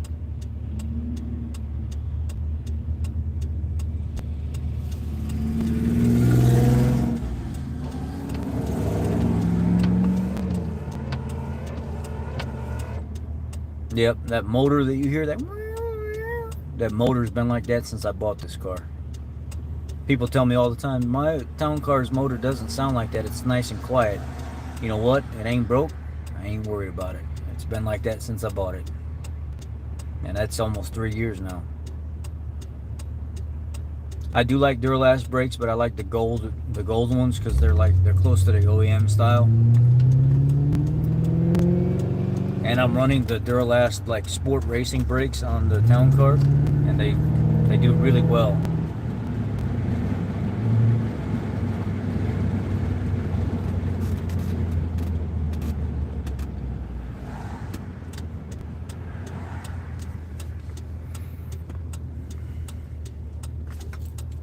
I think the ones that I have on the car are like a version of the Duralast Max, but they're the Duralast Max even higher, whatever they are. They're the fully like racing style, whatever, with even more. I don't know what it is.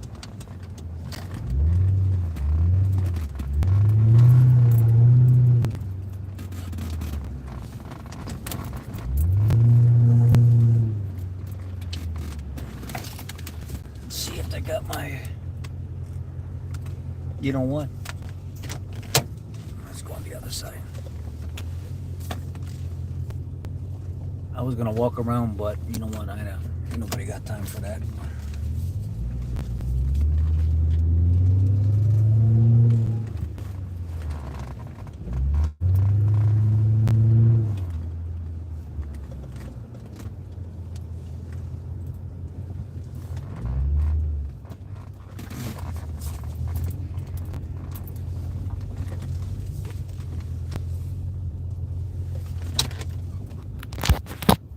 Let's go in here and see if they got them.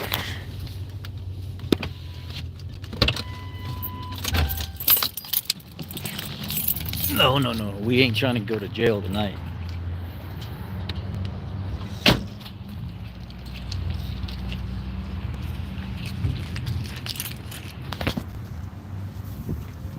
Didn't he give me a receipt for... Tell me I lost the damn receipt already after I just paid for them. Okay, I got it. Whew. I was about to say, that would be bad. See, fellas, we got a problem.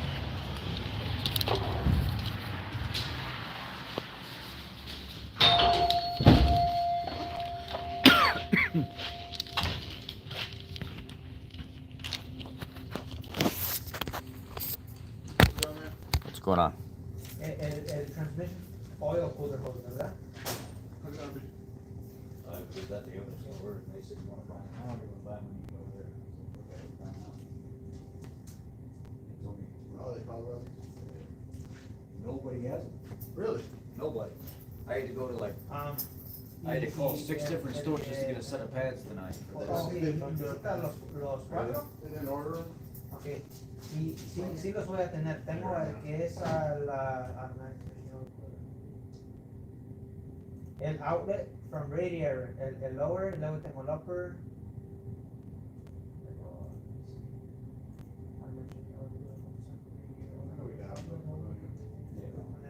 Luego tengo uno que dice el from radiator to quick connect.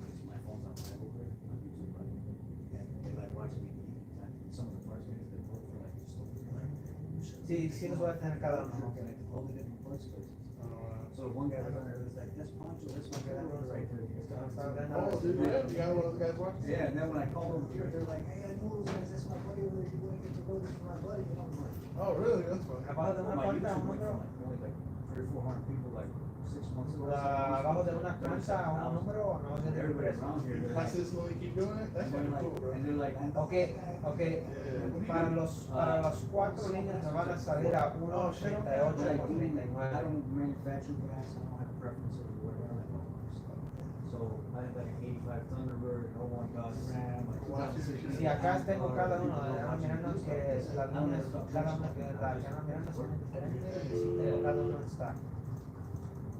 Yeah, he didn't order them, or that's when this is Sí, the...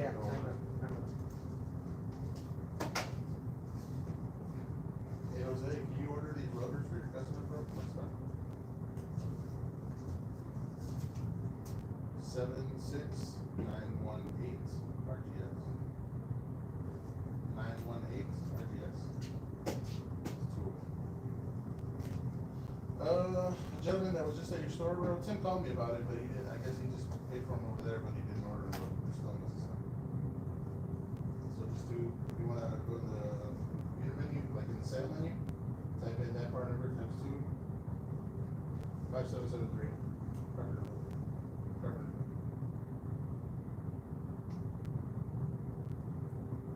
Alright. I need that paper because you got to sign. yeah, they're a good one. Usually like I found this old man shed, like this 2016 Caliper. And it's that, they call it, that light right through. back at parking lot wherever, and I like the big body cars. And I seen it back there for months. I really didn't do anything with it. The car's 9 years from the time the guy bought it. It's the only service I had to dealership. I had all the service records. I pulled it in all there. And they were like, oh, so what kind of stuff has been done to the car? And I was like, I'm not gonna tell you because you're trying to get a value out of me. You probably give that guy nothing for that car. But I know where that car works. You don't know where it's working. What are you gonna sell it to? Where are you gonna sell it to the auction? No, you're gonna sell it to me. I gave you 1,500 cash for it. Right? They were like, what do you think about it? We don't know where we're gonna get from auction. Could be nothing. Could be 500 bucks. Could be 5,000. So the next day I came in, there was a young GM. He didn't really know what he was doing, and I was like, "There's cash right here. It's learn." And he's like, "Let's go talk to the sales guy." So I bought this car had like the cylinder had gone, had all the plugs and everything in it. The transmission had been gone through and everything. All new airbags the year before was like $2,700 with an airbag, airlines, and everything else. You had a deck that weights right there? Well, his wife has one with less miles on it, and this one had 195,000. Everything's like brand new. So 460 bucks. So I bought it, and I was like, I wonder what they can do with this car. We checked the compression on all the cylinders. Everything was 100%, no compression loss, no nothing. I was like, so motor is 373%, 31 spline programs. I programmed the computer and stuff for 93 octane, and I reprogrammed the computer to run the line for transmission 15% higher than stock. So when I'm in, it's ship. So it's not that old laggy, like old copper.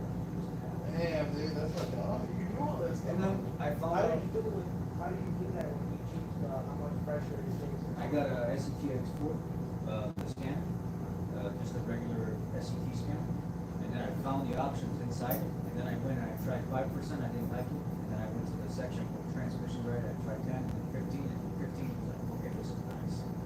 And then I found there was a company in Michigan that makes paddle shifters for that car, and I never had an old grandpa car like that with paddle shifters, and I was like, I'm just gonna pay the $300, so I got the computer module, and then I mounted the paddle shifter behind the steering wheel, and it's all Bluetooth to the computer module.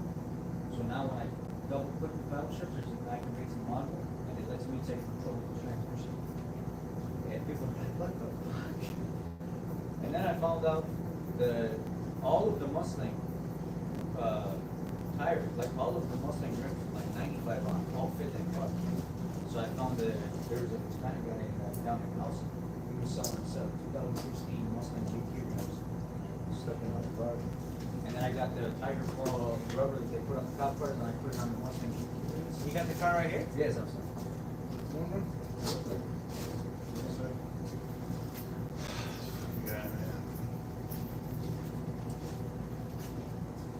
Yeah, and it's got 2.5-inch exhaust. It's got the Roush Coyote Axleback exhaust on it. It's a Flowmaster X pipes. I don't see too many clean cars like that. I mean, like those were clean. Yeah, they're all rotten. They're all rusted out. That one's clean. Yeah, that one is. I recently I undercoated it and everything too. Recently. Put that transfer through. Yeah, you go to clean picking. No, bro. 76918 RGS. What you mean? I just opened it. 2000 F-250 Super Duty. Steering wheel. Ya, ves, güey, ni sabes el partner. 76918 RGS 5773, bro. It's the store number you're ordering from, Carpentersville.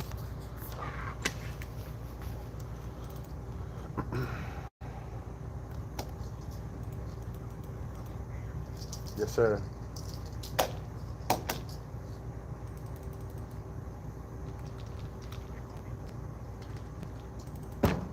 So somebody talk to Tim real quick. Is he still there?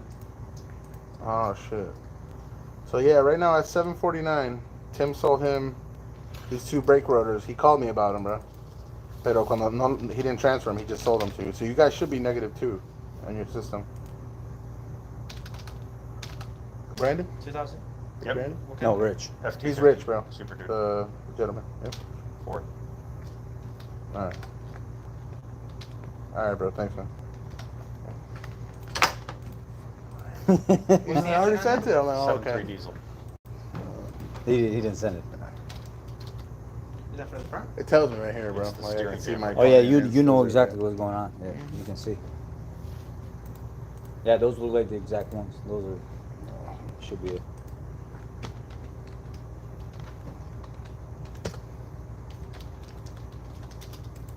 Yeah, this was another one that I pulled out of Streamwood. There was an old man that owned it, and it was rusted, falling apart. The whole truck was rusted, falling apart. Damn. And I wanted it as a project, so I paid a couple $1,000s for it. Is that a And then 4x4? I cut all the metal out of it. I re-welded all the panels and stuff in, the lower doors, the rockers, everything.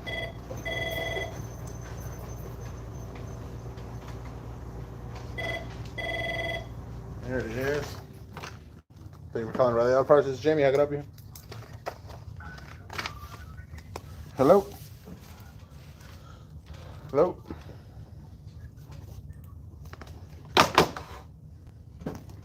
Alright, bro, man. You are good. Right here, receipt. Thank you, guys. Thank you. Thanks for working with me and Anytime, bro, everything. I anytime, appreciate anytime. that. Yeah, you're welcome to come out here anytime, bro. Yeah, Let us thanks. know. Thank you for calling Riley Auto Parts. This is Jamie. How can I help you?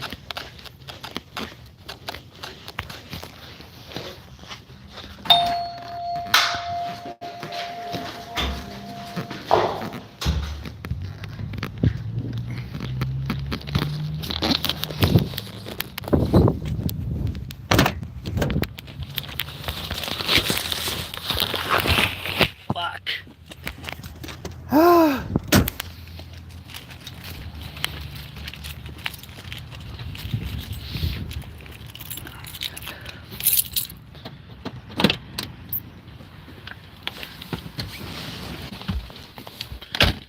Oh my God. Fucking shit. Woo!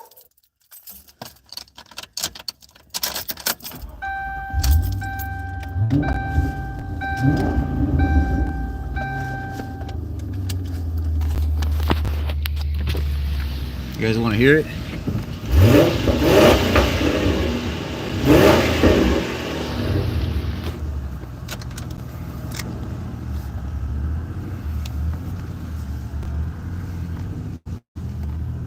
I'm parked right next to an SRT8 too, so I bet you that guy's like, ah, sissy car.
It's a little bit of a sleeper. I mean, people don't understand the amount of work that I've put into this car so far.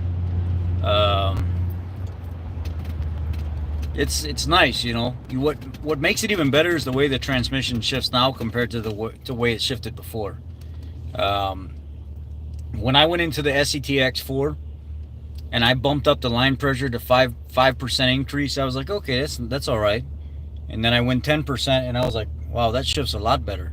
And then I went 15% and it was like, when it goes to take off, it's like,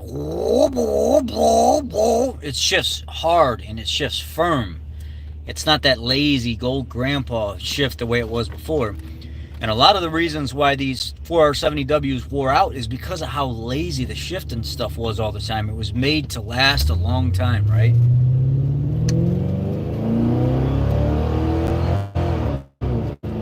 But it had a lazy shift to it. There was nothing too crazy about it. It shifted lazy.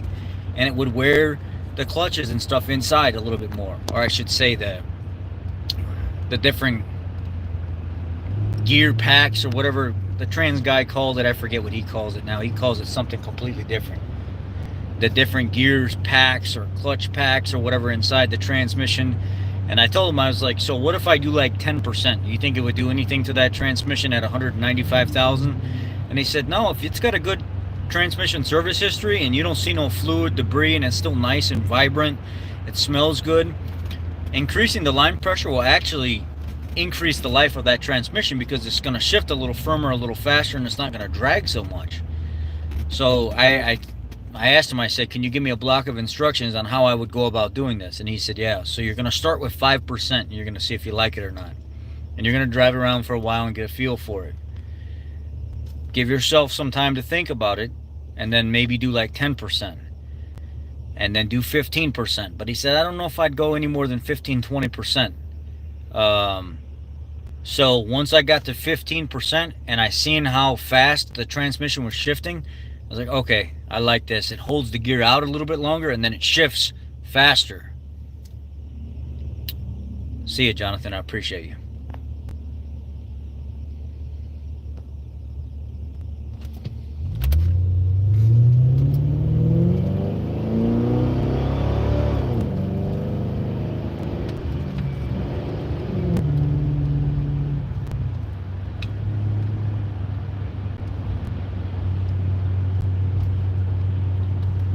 Almost back to the dealership. I'm not even going to park in the parking lot. I'm just going to pull right into my stall, so we ain't even got to wait for all that. Just get right to the vehicle and start putting all the new stuff on it. Burn some rubber.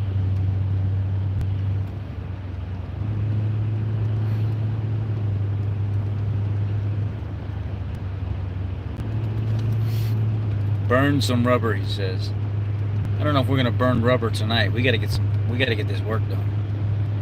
I've burned rubber for you guys before, but tonight, I don't know about all that.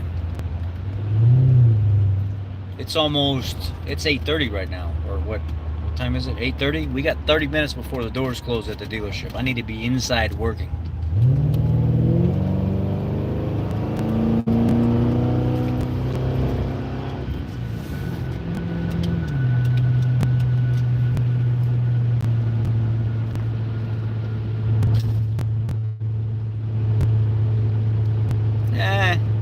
I'll tell you a story about the tires I got on this thing. They're nice Tiger Paws, but they've been sitting on the rack for almost a year.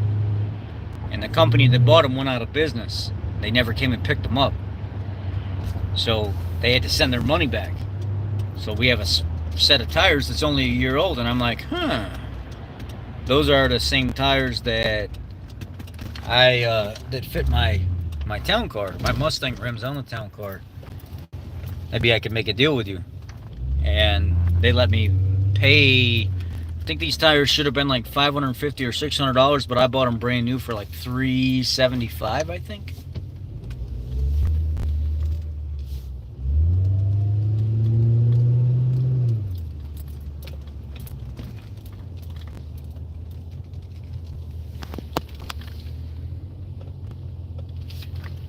Back to the dealership.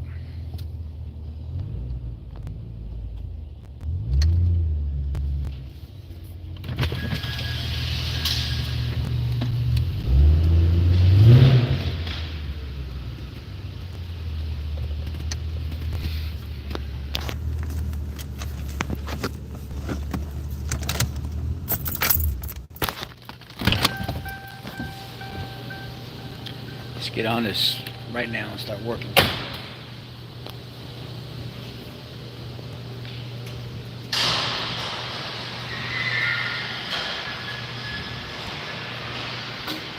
Start over here on this side.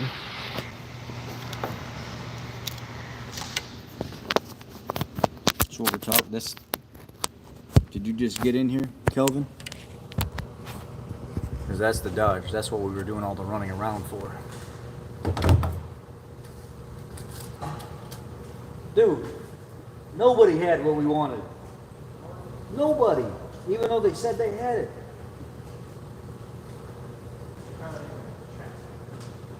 But we ended up finding it.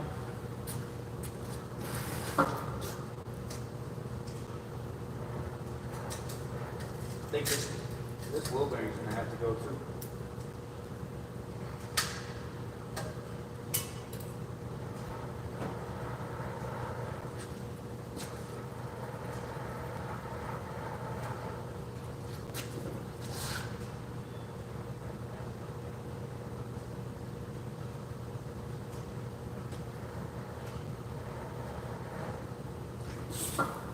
I'm gonna have to get that wheel bearing coming.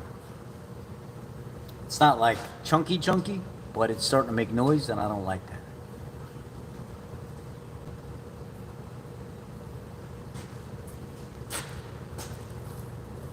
All right, let's get rolling here. Gonna make some noise, people. Gonna make some noise.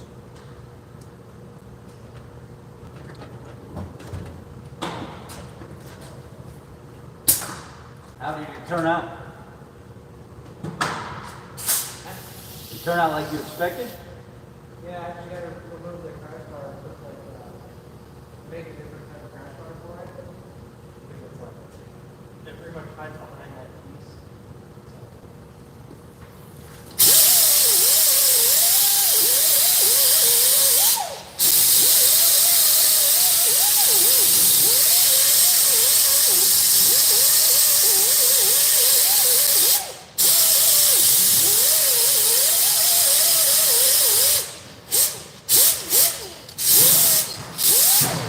Damn it.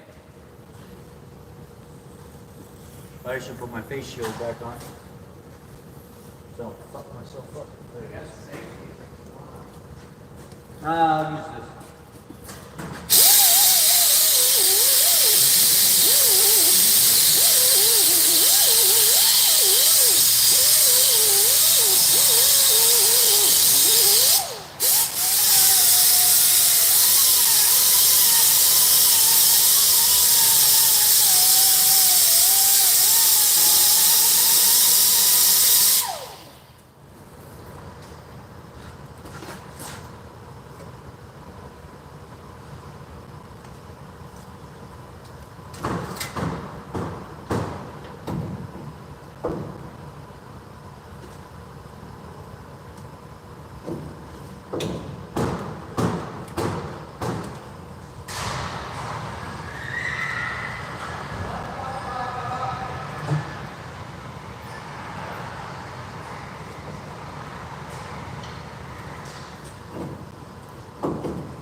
You got any of the pimp juice down there? The pimp juice?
Switch this over and try this.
Hey. Come here.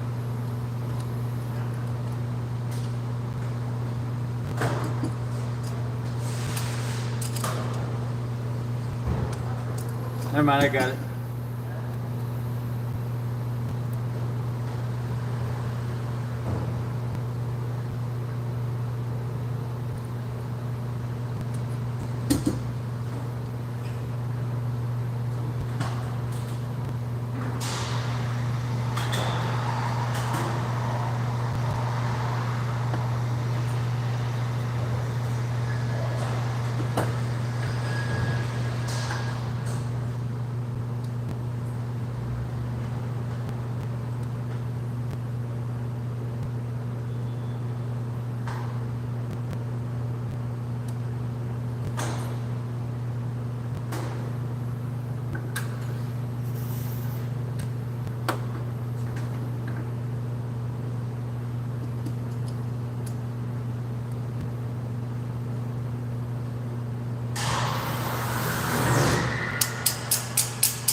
Trying to take this out of here.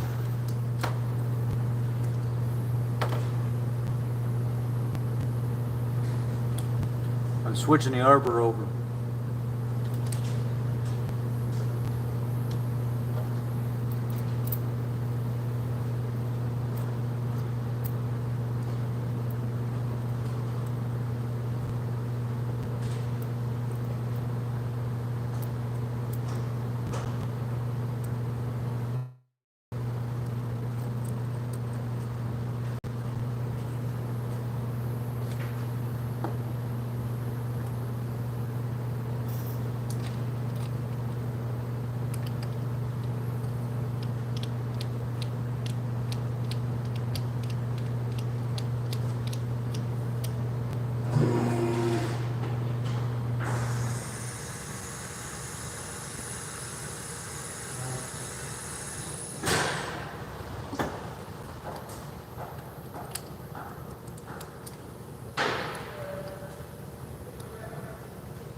Try it out.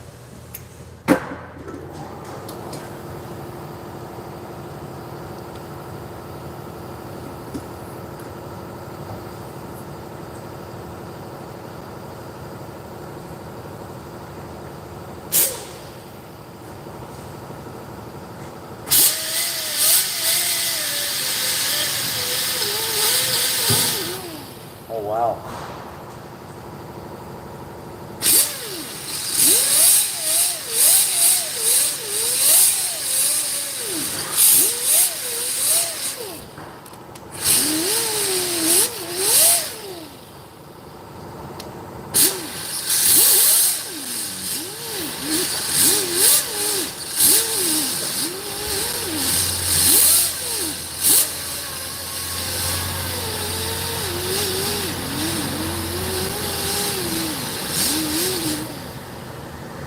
That is nice.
That is it's a wire wheel, but it's an epoxy wire wheel.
This is not a 3M wheel. This is a special wheel.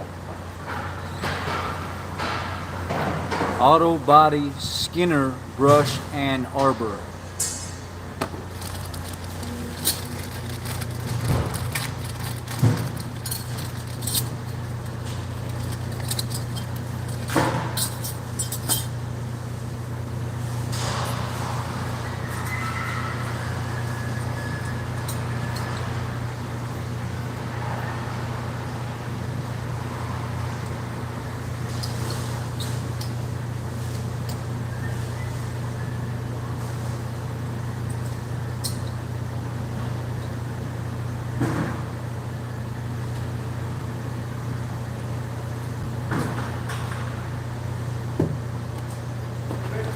Yeah.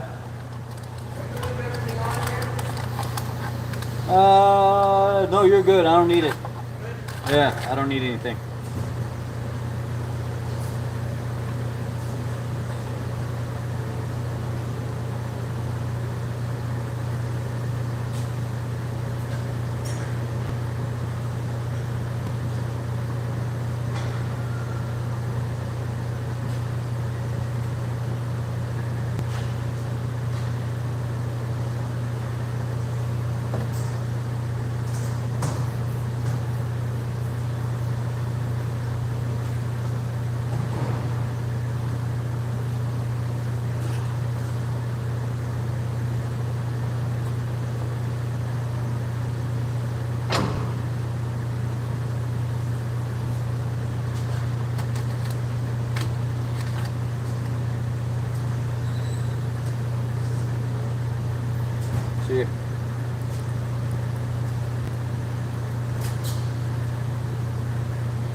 thought I was screwed. The sliding pin was locked up, but after I moved it back and forth a few times, it freed up.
Wasn't rusted, it was just like all dried up.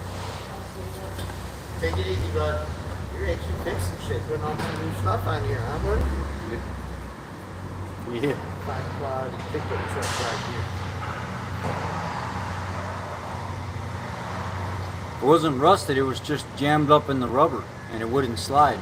So I had to get some grease down in there and move it back and forth to free it up. Dodge. It's got a they got double floaters on theirs. They got a pin and then they got a fucking rod that goes through the middle of it. And it's like it double. This is some goofy shit that doesn't make any sense. Well, it's jammed. It wouldn't move. The pin wouldn't move inside the caliper. It was freezing up. One fan all the way down, the other one there. No, they were all fucked. The rotors, pads, everything. You gonna be okay here? Yeah, no. Safe? Yeah, I'm good. All right, brother. Have a good night. You too. See you.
What's up, Rock? Those don't get greased. The rubber would swell where they say. What are you talking about, Igor? I'm not sure what you're talking about.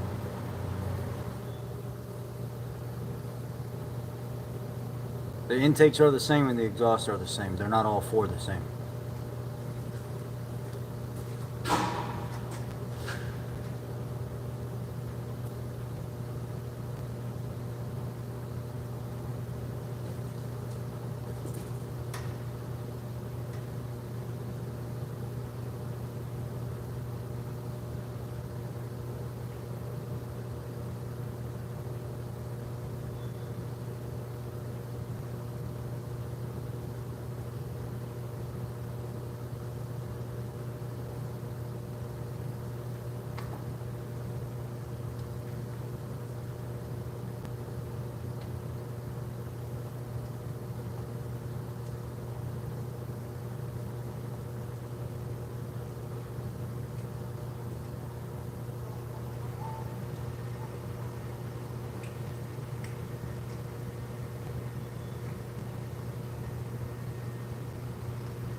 Are we going to complain? Are we going to jump on here and we're going to complain about things tonight? I mean, anybody that wants to complain about something, they can go. Fuck, if I was worried about it, I wouldn't do it. I'm not one of these clowns on the internet that gets all in my feelings because somebody's hanging a caliper from the line. The line comes straight down into the junction block and it hangs right there. It's my own personal vehicle. Okay, I hang everybody, the customers and everybody else's with a fucking hook because I know that people don't like that and they'll bitch and complain about it. This is my vehicle, so don't say a fucking thing about it. Shut the fuck up.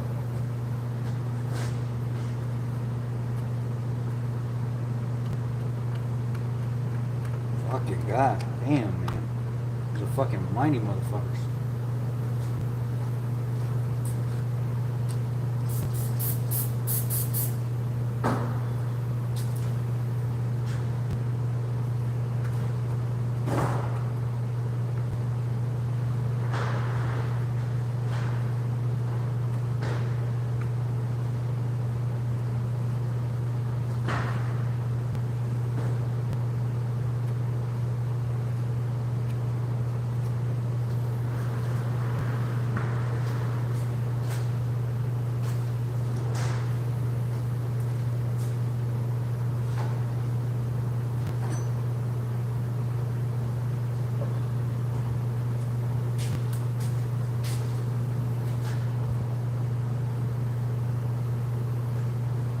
Igor, I don't need the observation, man. Chill. Chill. All right? I don't need another dad or mom or whatever. I mean, don't get on my live stream and then try to get me all fucked up.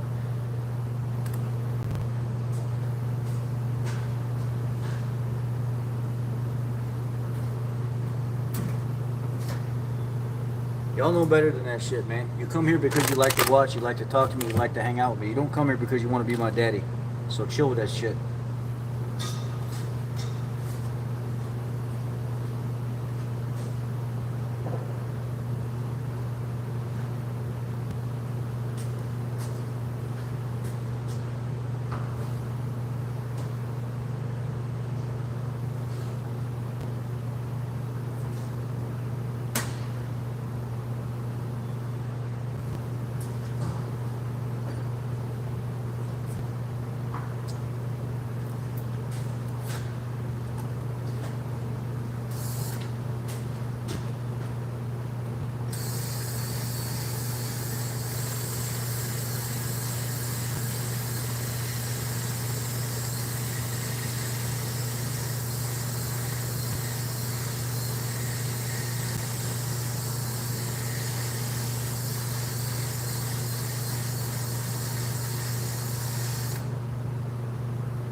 Got one down. Yes, I do.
Got the other one done now.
Trying to figure out who had my grease gun.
jump over to the other side now. I mean, I hate to bore y'all. I wish I had something where I could put you right, you know, close to it. I have the tiger with this fucking guy.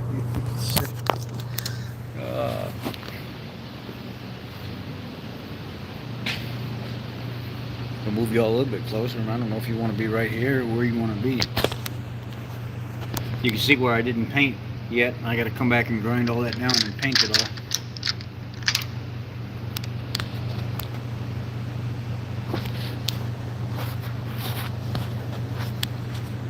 What the hell? Where can I put this thing where it'll stay? I'm gonna move y'all over here. I'm sorry.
I need to go find one more washer for this bolt.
I may have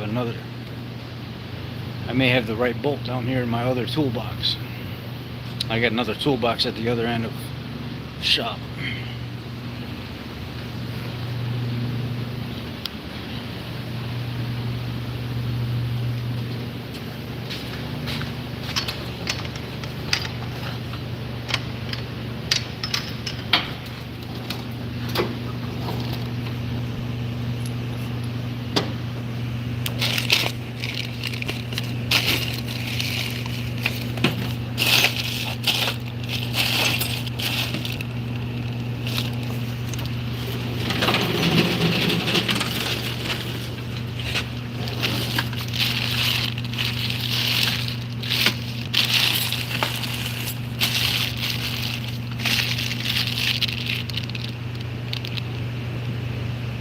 Right there.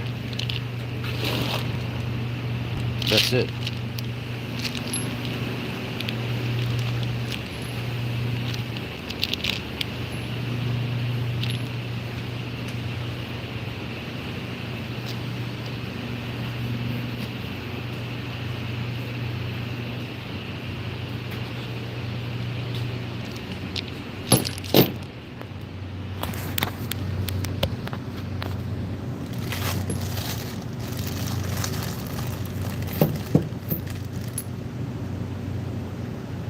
Did I freaking get lucky or what?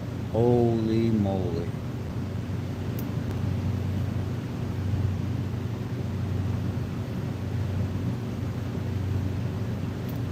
Remember I told you it's sticking out about a 1/4 inch too long?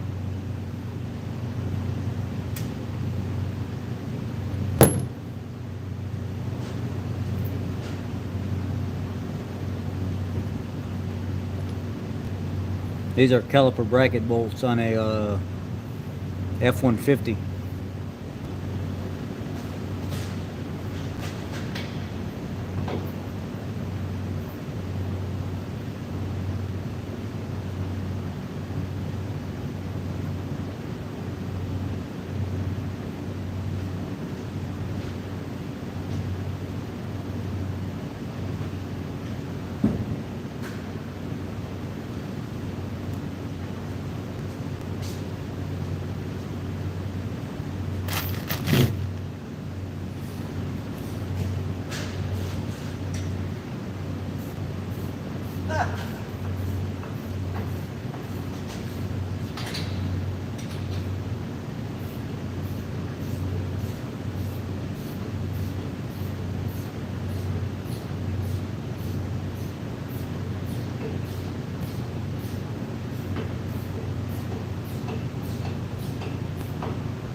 I can't believe I got that damn lucky. It threaded right in.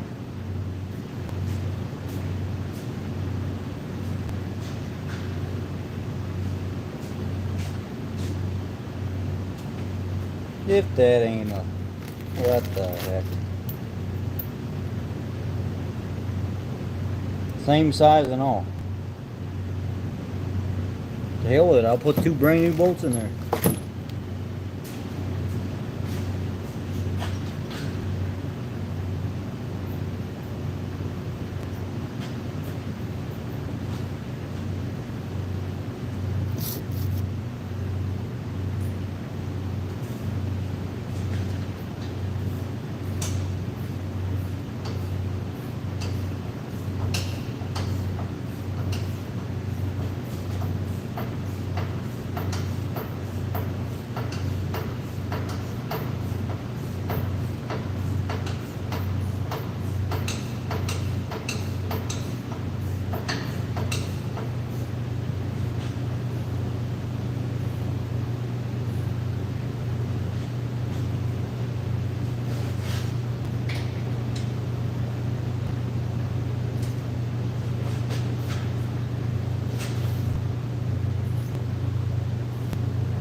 You can't get no luckier than that. I got lucky right there.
Exactly.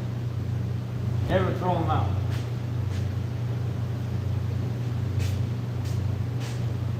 I mean, those have literally been sitting in my box for about 2.5 years.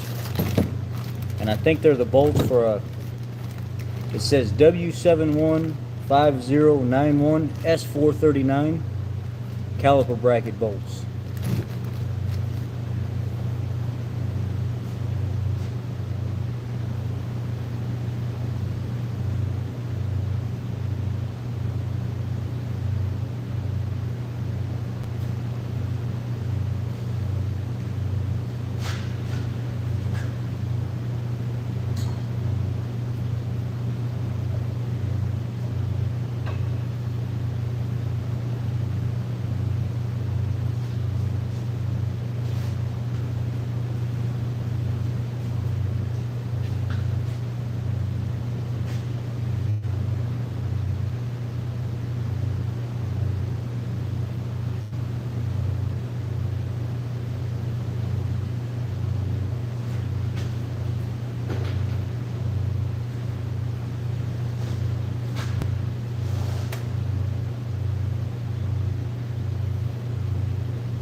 Alright, everything's freed up.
Oh, what I'm gonna do is I'm gonna come back and replace these calipers here, probably right after winter if they last winter. I will. I'll see if the calipers make it through because they don't look very hot. They look really, really rusty. Like they're still functioning, but they're rusty and they need to be replaced. So that will be one of the next things.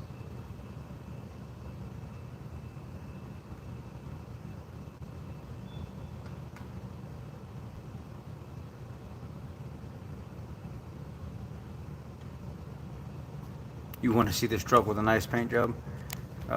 Yeah. Well, and the wheel bearing on the, what did I say? The wheel bearing on the driver's side. It's making some noise, but it's not chunky or anything like that. So the wheel bearing will have to go, and then both front calipers I'll have to replace as well. What's up, Ryan? Sorry, guys. I haven't been paying attention very much. I'm trying to get this done, and then we got in a little situation, so you know how it goes.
Yeah, I put a lot of work into it.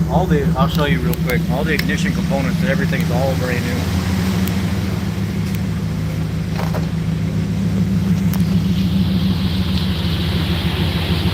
I put all new exact fit wires and stuff in it. I don't even know if I can get.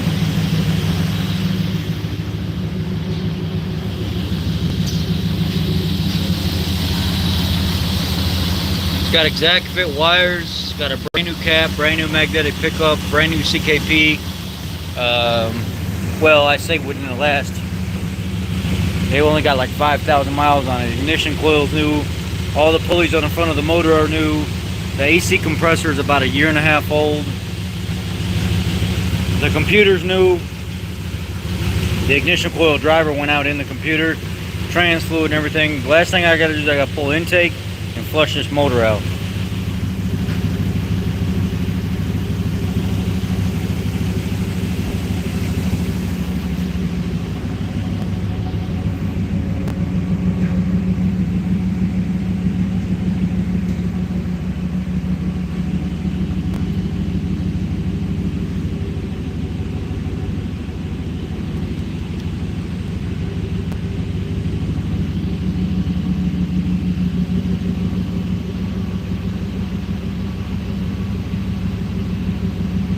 There's the cop car steely rims off of P71. These are off of Nathan's car. I think they're like Ultimate or something like that.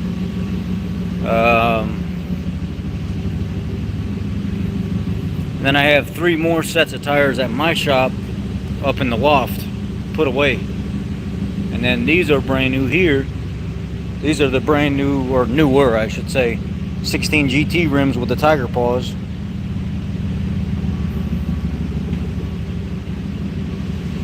Let me back this out and check the brakes real quick. I'm going to set you guys down over there on top of the box.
Yeah, there's no sensitive items left in police cars when they come in. They take all that stuff with them.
Stopping good. I gotta get it out and burnish them in first thing in the morning.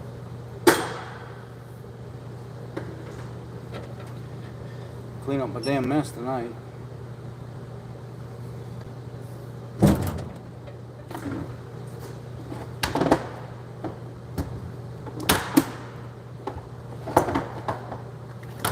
You know what I could do?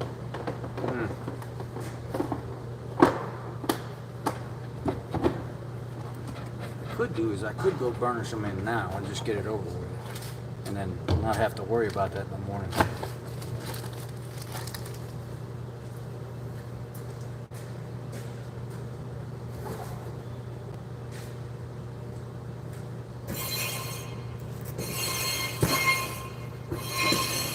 And I can take all my damn metal back there to the scrap pile while I'm at it.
Well, let's go.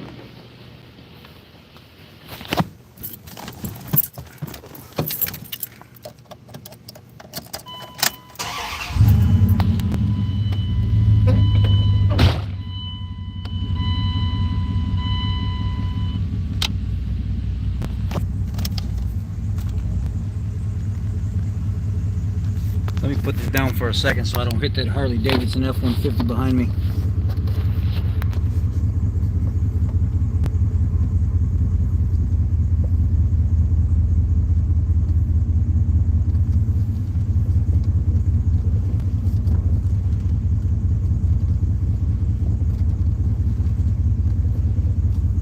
I think all 318s with some kind of exhaust sound good. The 318s was one of the best sounding motors with little money. The 462 valve and the 5.2 Magnum motor, just a little bit of money, sounded great. And I really like the sound of a big block 460 with just basic headers and exhaust. Woo, baby.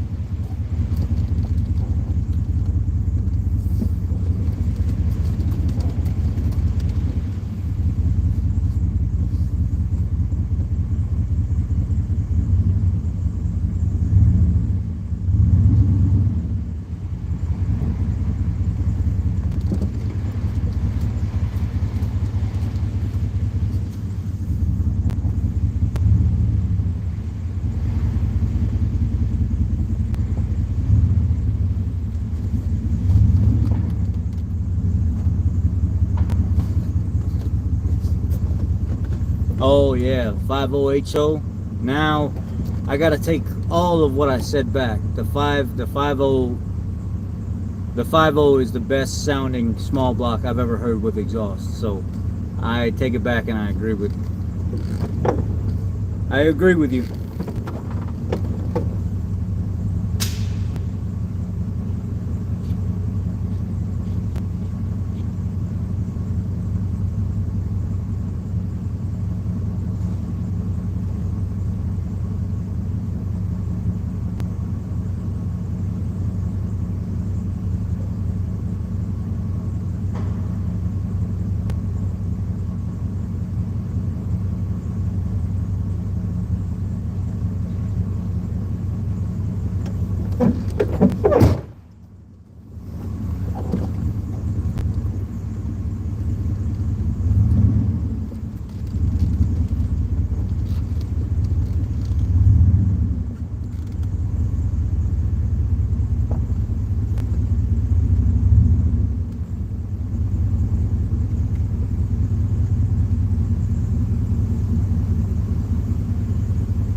Throw this metal out real quick.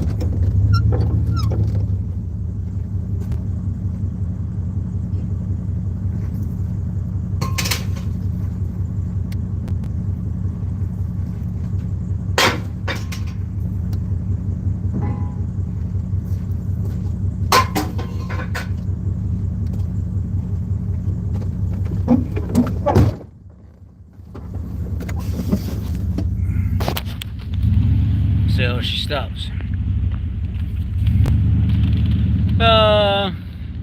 We put a motor in one, and we've done some services, but they don't really come in here broke. We only had one that had an issue.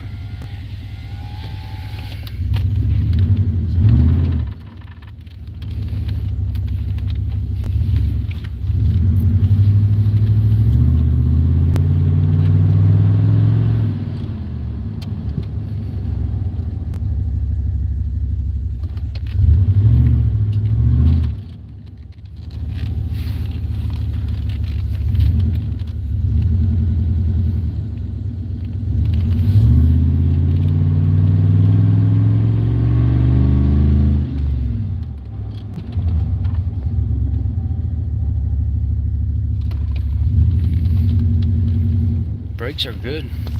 Real good.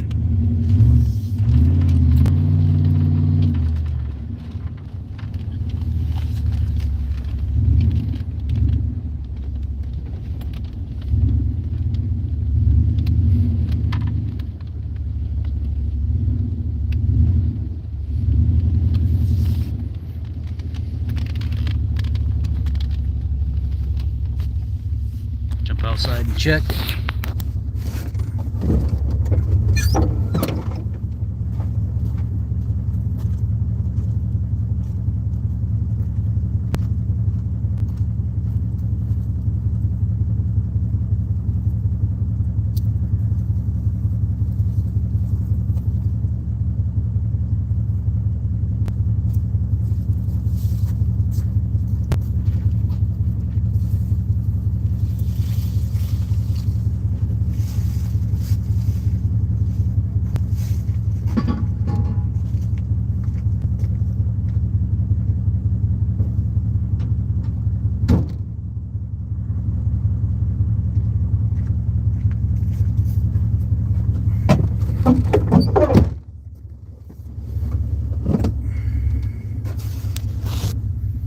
She smells there. She's burning a lot of oil.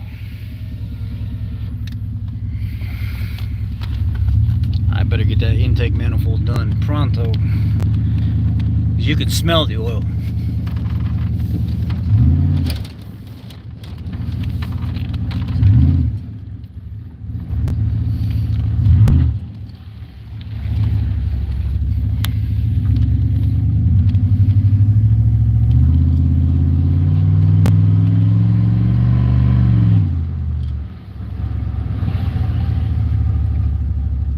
Yeah, brakes are real good.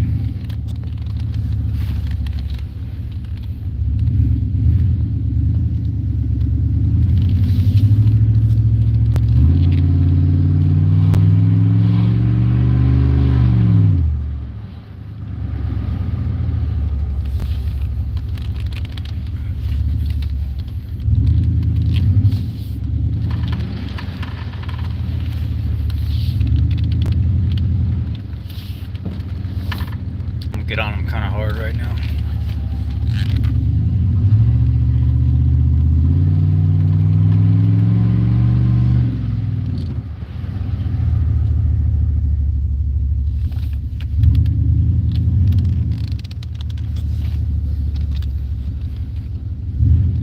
She's burning a little bit of oil because the gasket on the intake manifold, but she runs good.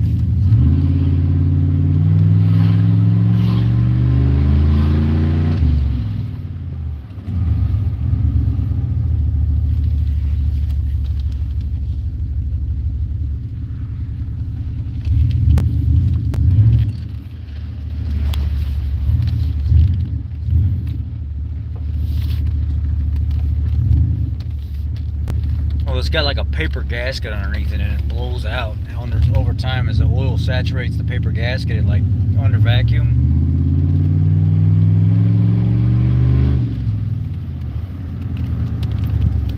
And she's needed to be driven. She hadn't been driven in almost 3 months. Just sitting back here not doing nothing. Fired it right up like it was nothing. I don't blame her for burning a little bit of oil.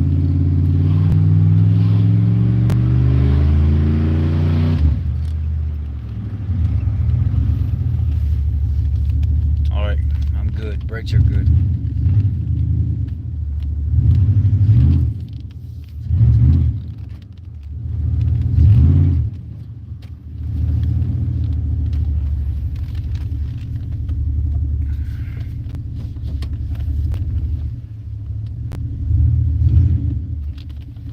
I'm sorry earlier, you know, I got a little crazy with Igor. I don't particularly like people, you know, freaking out on the channel and stuff. I want people to kind of know how I do things. A lot of what people are concerned with, I don't find a real, like an actual reason to be concerned. A lot of people have been fed a lot of bad information for a long time and they believe it. So, I don't know. I just apologize for getting a little crazy earlier.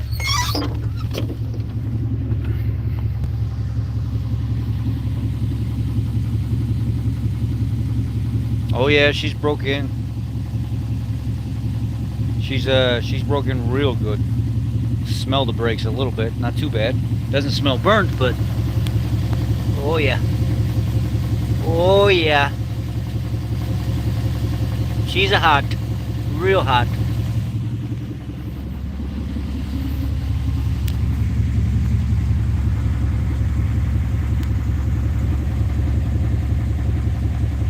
Oh yeah.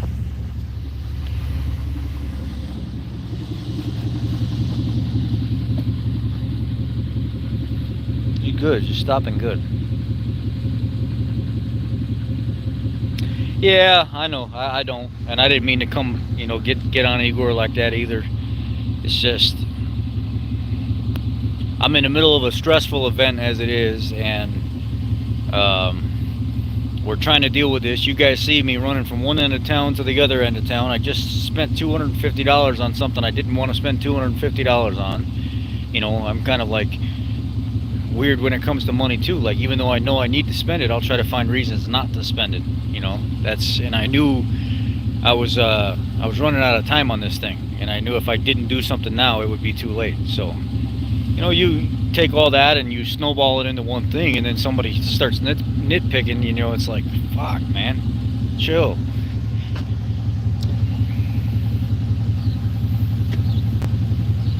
I went and I sprung for the $165. I sprung the $165 for the actual Mopar kit, like the aluminum plate with like the Felpro coated metal gasket and all that stuff. I actually bought the big kit.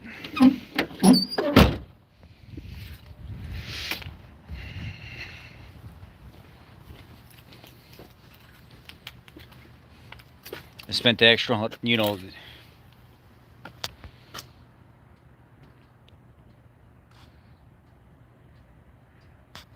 I spent the extra, like, it was almost $200 for these lights, these headlights, because nobody made a good aftermarket set that I liked. And I found those lights. I spent almost $200 on those, and then I saw those fog lights down there for $60, and I was like, fuck, I'll buy the fog lights too. Let's just replace all the lights. And then when I looked at the bumper, I was like, hell, just go ahead and order a bumper too. And then I backed out of it, and I was like, man, you're impulse spending right now. You need to quit. So I quit spending because I just kept finding reasons to buy more things for the truck. And I was, I'm kind of like at that point now where I don't want to buy anything else for the damn thing. It ain't it's not a $10,000 truck. It's just a reliable truck. And it won't be anything ever any more than this, just a winter truck. I'll park in Lincoln and it'll be a winter truck. This truck really doesn't mean anything to me. It's junk. I've had people offer me $3,500, $4,500, $5,000 because they know the amount of money that I have into it. I just don't want to sell it. Everything's brand new. What other vehicle am I going to go jump in and stick the key in and start the damn thing up and just have no worries at all? And I'm not worried driving this thing.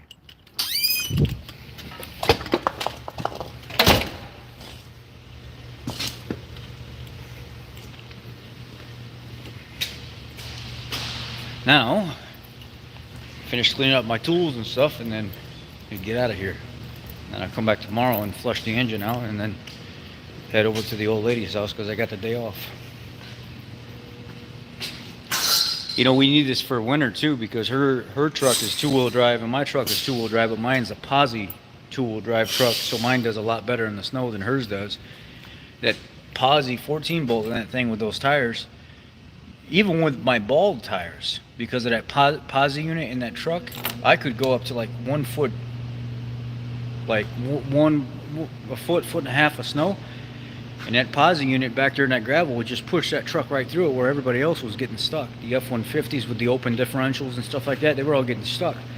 I'd take that truck and swing it around back there and hook a tow chain to the trucks that were getting stuck back there, and I'd pull them right out with that truck. And people would talk crap about the truck until I'd go out there and I'd pull them out.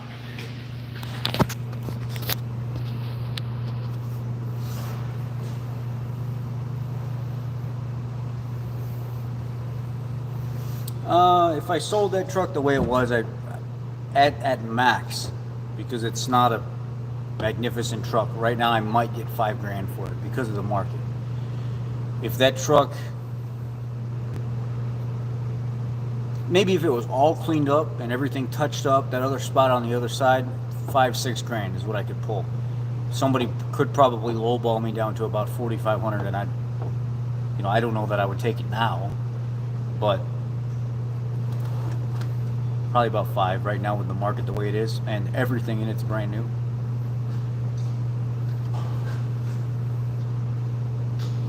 And I'm about to start treating all the rust here in the next couple weeks. All the rust that you see, you won't be able to see anymore. It's all going to be gone.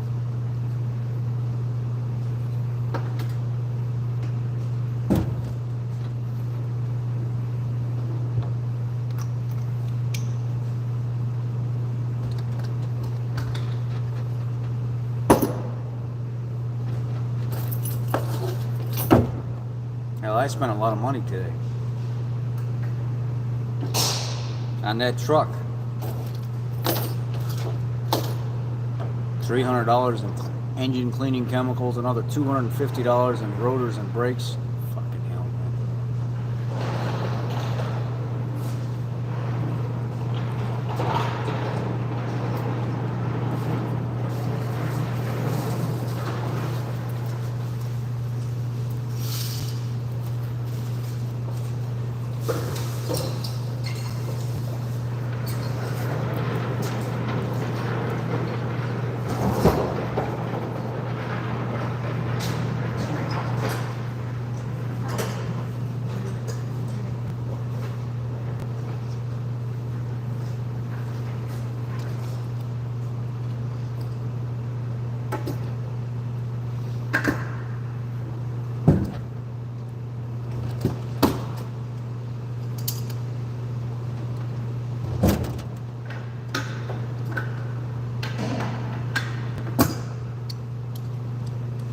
I mean, it's worth it because I know it's a great winter truck.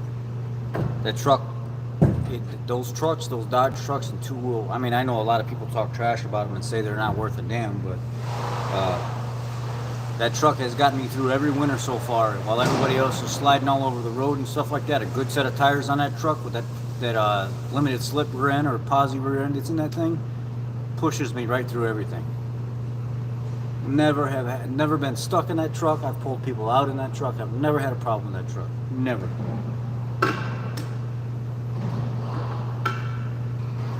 But also, I don't drive that truck like an idiot either. I like them. They're good. We put some pretty big stuff on here. Probably some stuff sometimes we shouldn't be putting on them.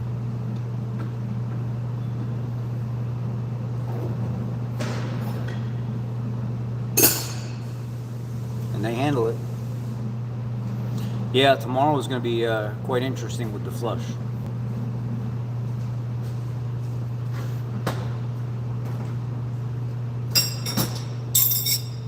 I'm excited myself, I really am.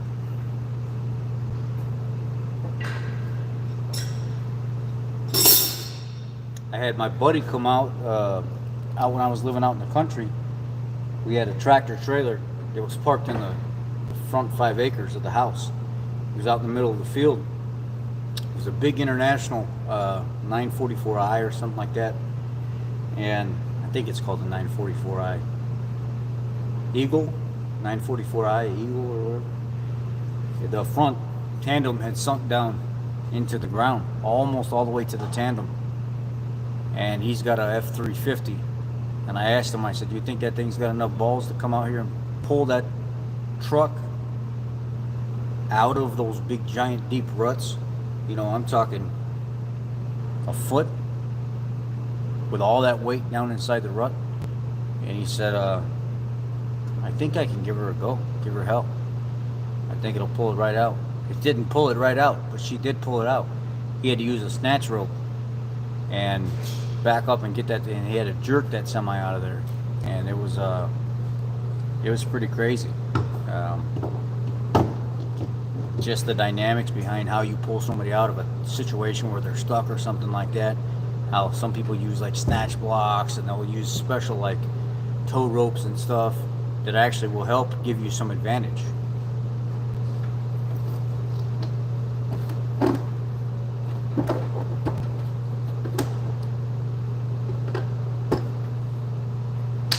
Night, Pat.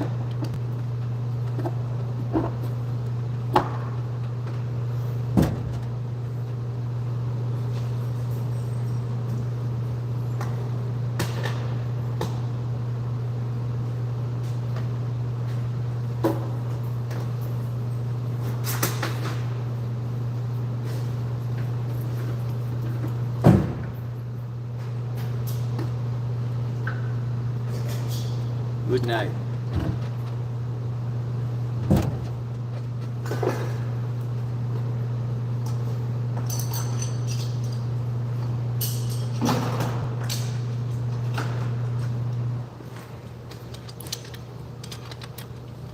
I tell you what, these Icon impact sockets and swivels and stuff, one of the best tools I ever bought. One of the best tools I ever bought. Since I bought these a couple months ago, I go grab these before I grab any of the other stuff just because they're cheaper and they're fucking great and they last.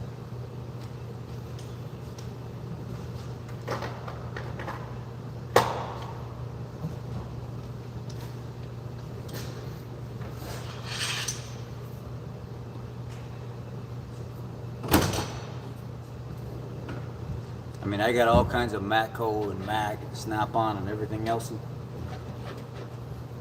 They've held up for years. I don't know that the Icon will ever do that, but you know what? This is the Icon sockets have been pretty damn good.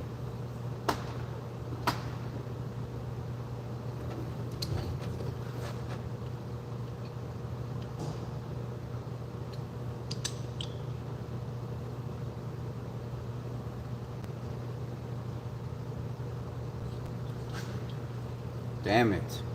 I've had this thing for about 10 years. This oxygen sensor wrench. Got it at AutoZone.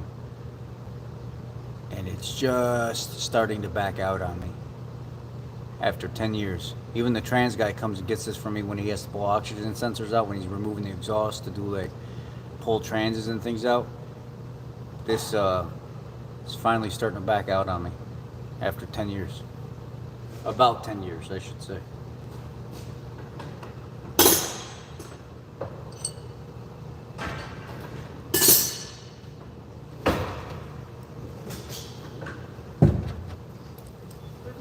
Good night.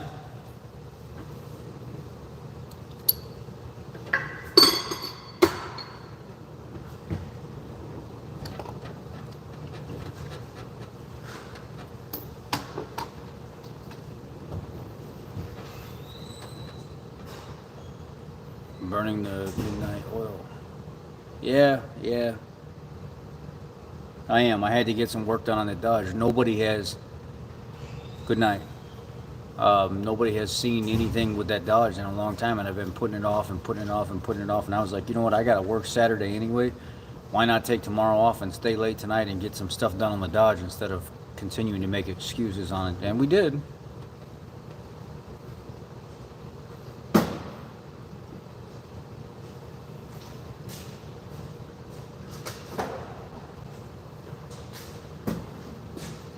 A little bit of a circus, but we got it. I'm glad I finally got the damn brakes done.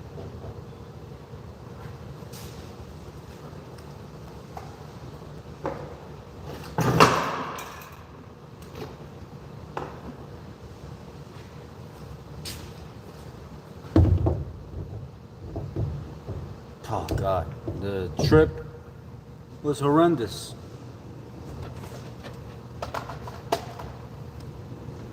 You know what I should have did is I should have just rock autoed everything.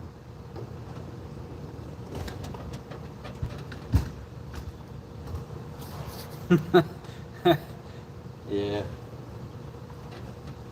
that was a little crazy, Otto.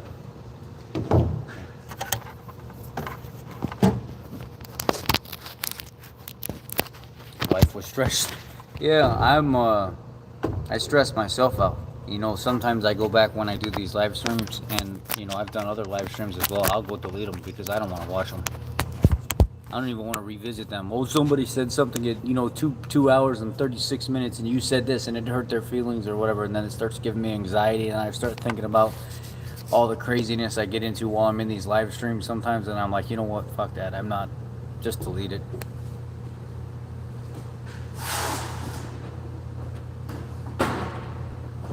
I mainly do the live streams for you guys that are here all the time, and then sometimes whenever they're over, after we talk about what we got to talk about, I just delete it. Done. Just so I know that people that are loyal to the channel, we get to hang out, and it's not for everybody else. It's for the people that are always here. And then afterwards, it's gone. We got to hang out. The people that weren't here, it's their loss.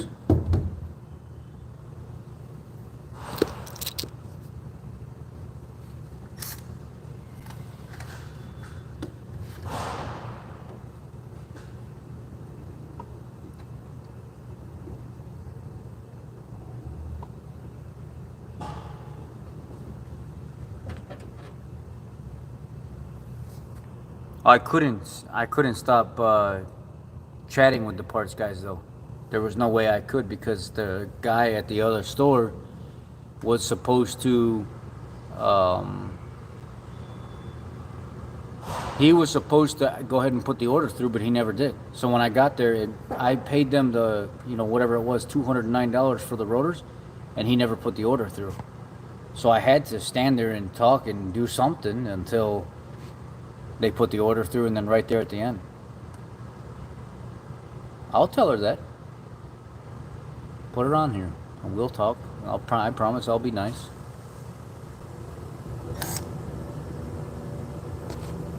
But they weren't doing nothing. I wouldn't just leave you guys hanging on here talking, just chit-chatting with somebody else about nothing, and then it hit, it was because they still didn't have the paperwork done.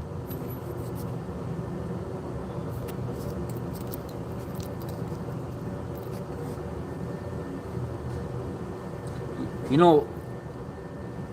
don't know whether I'm a dog or I'm a human being half of the time. Half the time I'm in the doghouse anyway. What did my uncle used to say? I'm in the doghouse so much, whenever company comes over, I don't know whether to shake their hand or piss on their leg. That's what he says.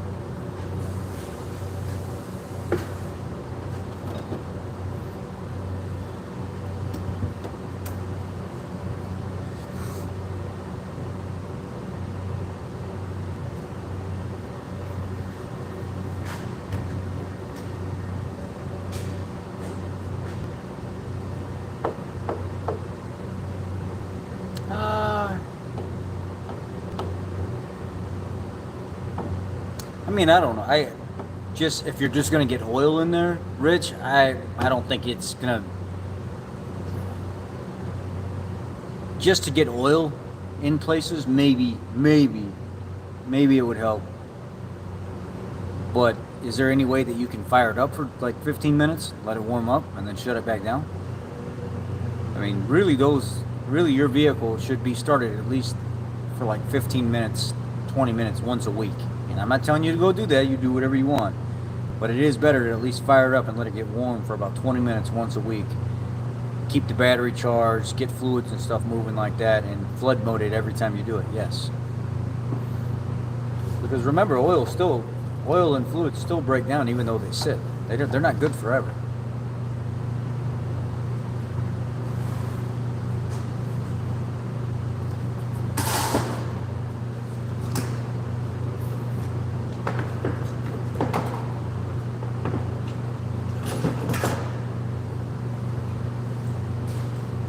Well, oil is good forever.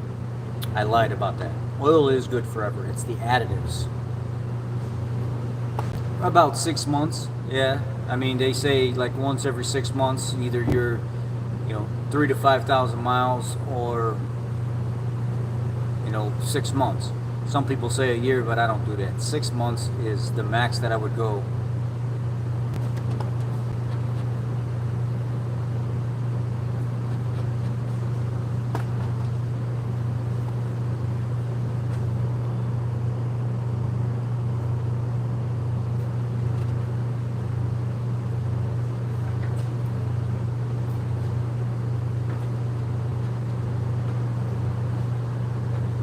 But sometimes I misspeak when I say that. I have misspoken at times where I've said, oil wears out. No, oil doesn't necessarily wear out. It's not the oil that wears out, it's the additive package that's in the oil. Yes. Ship it here, trouble. I'll change it all and I'll send it back.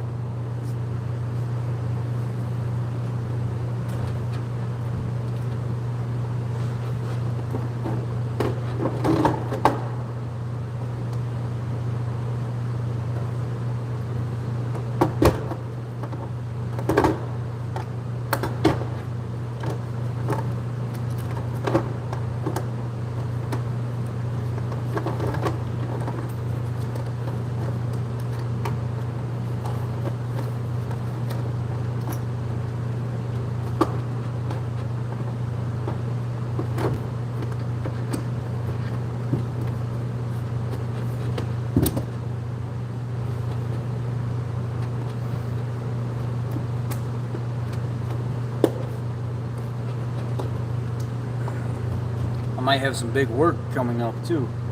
A gentleman dropped off a 2011 F350 6.7 Power Stroke, and the lower oil pan, the upper oil pan, maybe the CCV separator filter housing that goes to the driver's side valve cover is leaking.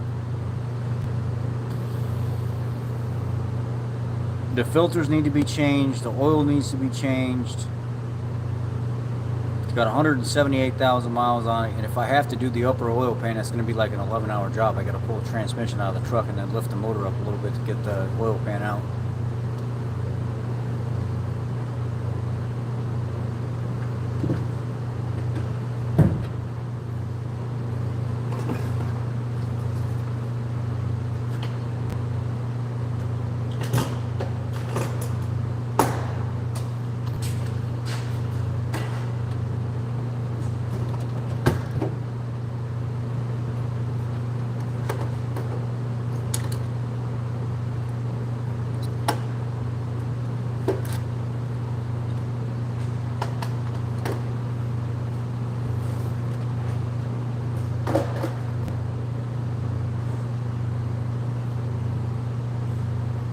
Just all depends on how much the guy wants to keep the truck. It's a lot of work, but then when you take the value of the truck into consideration, I always wondered how gas fuel filters don't collapse and clog up the system. I had a original fuel pump on a car. It almost, yeah. I mean, they have that that metal screen above the filter in the fuel tank on the pump. And then the filter is inside the sock. So if it did ever come apart, it would be contained inside that nylon sock. But then that metal screen that sits above everything would stop it from being pulled into the pump.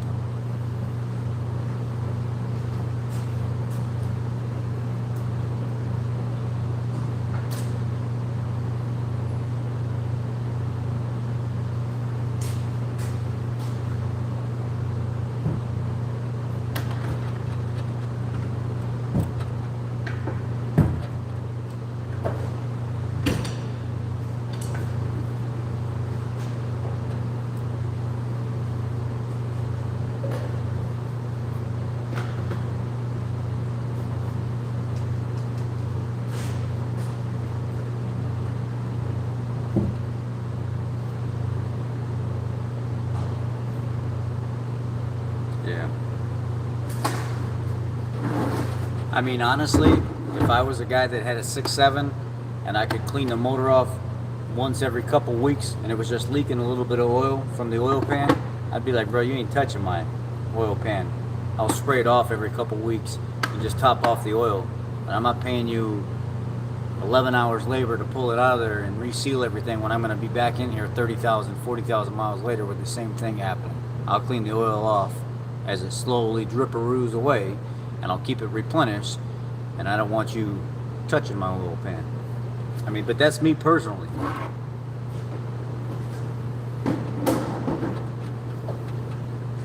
Especially on a work truck and not, like a show truck or, performance vehicle. There'd be no way that I'd be putting 11 hours into a 2011 6.7. It's just, but that's me.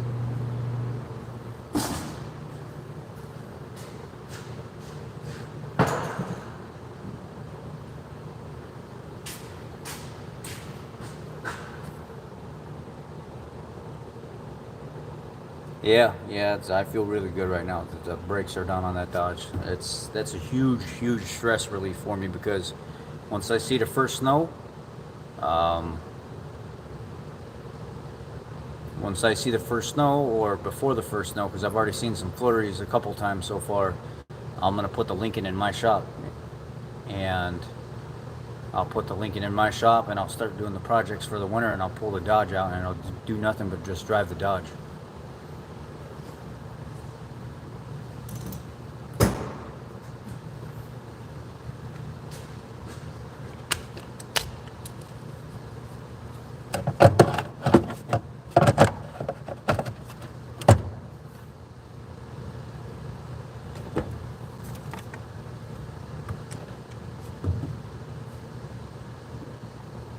was thinking about trying to find a set of those trick flow heads for that car, but I don't know who has them. Every place I look online, it says sold out or due to something about parts shortage and COVID and everything else that you can't get.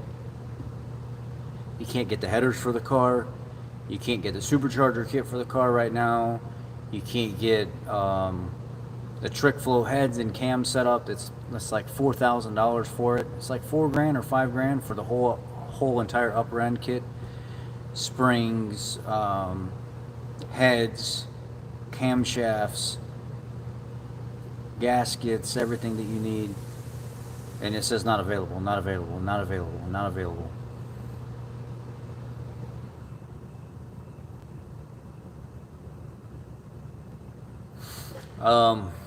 I'm in Illinois, so quite a ways away from you. You know, I worked down south for a while, and I love the southern hospitality. Half my family's from down there. But I'm gonna be straight with you.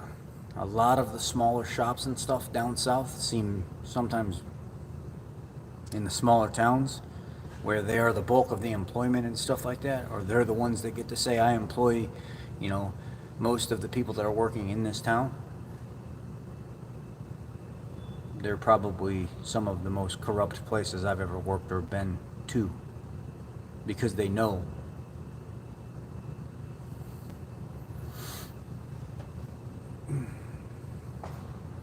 I worked at a shop way down south. Let's just put it like it was a town where it was, I'm going to try to say this without saying too much. It was a town where there was so much drugs going through the town that drugs are pretty much what ran everything. And the dealer that I worked at was a very well-known dealer, but it was a smaller dealer. He only had 2 dealerships. One was anyway, it doesn't matter what other dealership he had. But the people that he would hire to work at that dealership were ex-convicts, previous drug addicts, previous users and stuff that never even recovered, that would, when people would recover and do better for themselves, they would fall right back into the same pattern of what they were doing before they recovered and become good people, and then turn right back into bad people because of the people that this guy would hire. And I couldn't work there.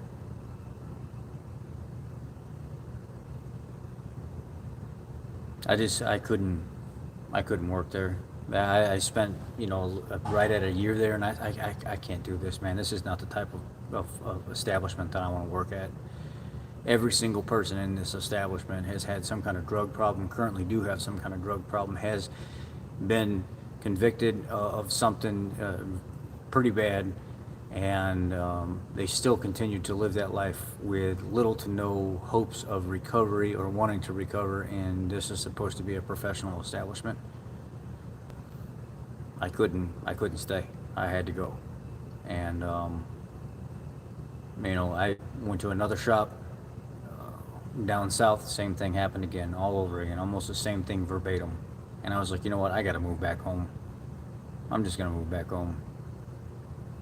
So I moved back home and became happier, you know, with more well-regulated shops and more restrictions and more management and more people. Whenever bad things happen, they're held accountable for it. And now back up here where I'm at, you know, you don't see all that. I mean, it's the hustle and bustle, and sure, people want to make money and stuff like that, and people always complain about that.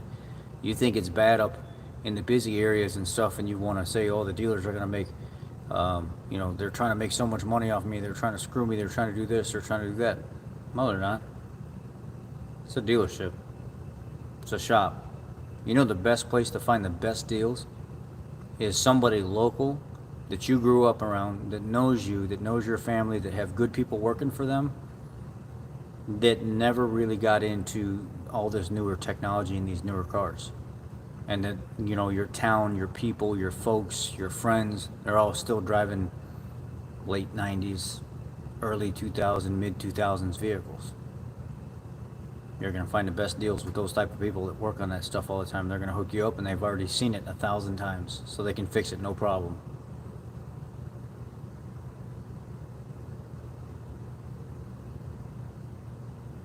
You know, it's I got a lot I want to say, but I can't say. Let's just put it that way. There's a lot of stuff I want to talk to you guys about one day. One day I will. One day I'll talk to you guys about a lot of the stuff that that I've been involved in, that I've seen, some of the craziness that has happened in my life over the years. But I just can't do it right now. But it'll happen one day. The stories will slowly come, and you'll hear more and more about the craziness of the industry in general and all the stuff that happens.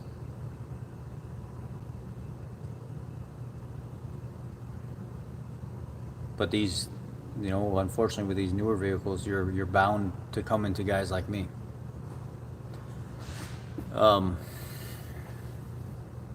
You're going to always be visiting somebody, you know, at a dealership as long as your vehicle's under warranty. Just the fact of the matter. You just got to find the right one that fits. That's all. Don't complain about it. Don't do anything. Find the one that fits you. And if you can't, well, you're going to have to go further away.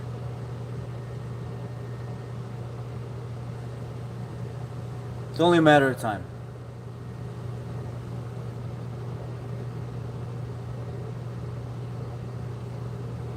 Huh. Alright guys, my tools are pretty much cleaned up. I just got some rust pepper on the floor, so a little bit of seasoning on the floor. And have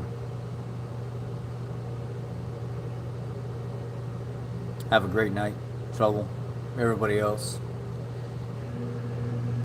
I have my own shop already. It's just not a fully functioning shop, and I'm leasing part of another shop. And you know, those guys that I lease from, they're on this channel. They watch my videos and stuff. I've shot some videos out there at the shop. I like what I do at the dealership. And basically what I'm waiting for right now is I'm waiting for January 1st to come around. January 1st is supposed to be a new change in how the manufacturers pay the technicians in the state of Illinois. We are the first state, I think the Labor Act or Labor Bill is called HB 3940. We're the first state that they've come together and finally passed it and made it a legit thing where the governor signed the bill saying that if a manufacturer is going to have their vehicles sold in this state and warranty work being done, the warranty work is going to be the same pay that the customers would pay.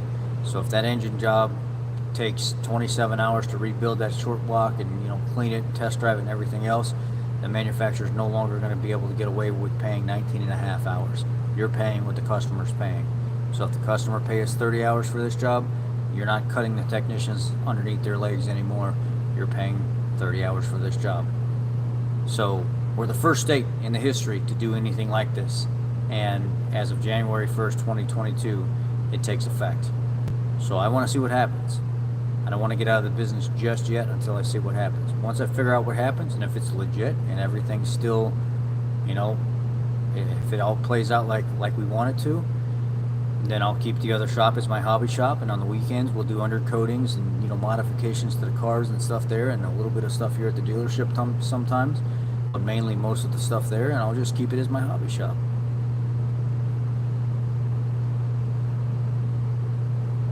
But it's bedtime, guys.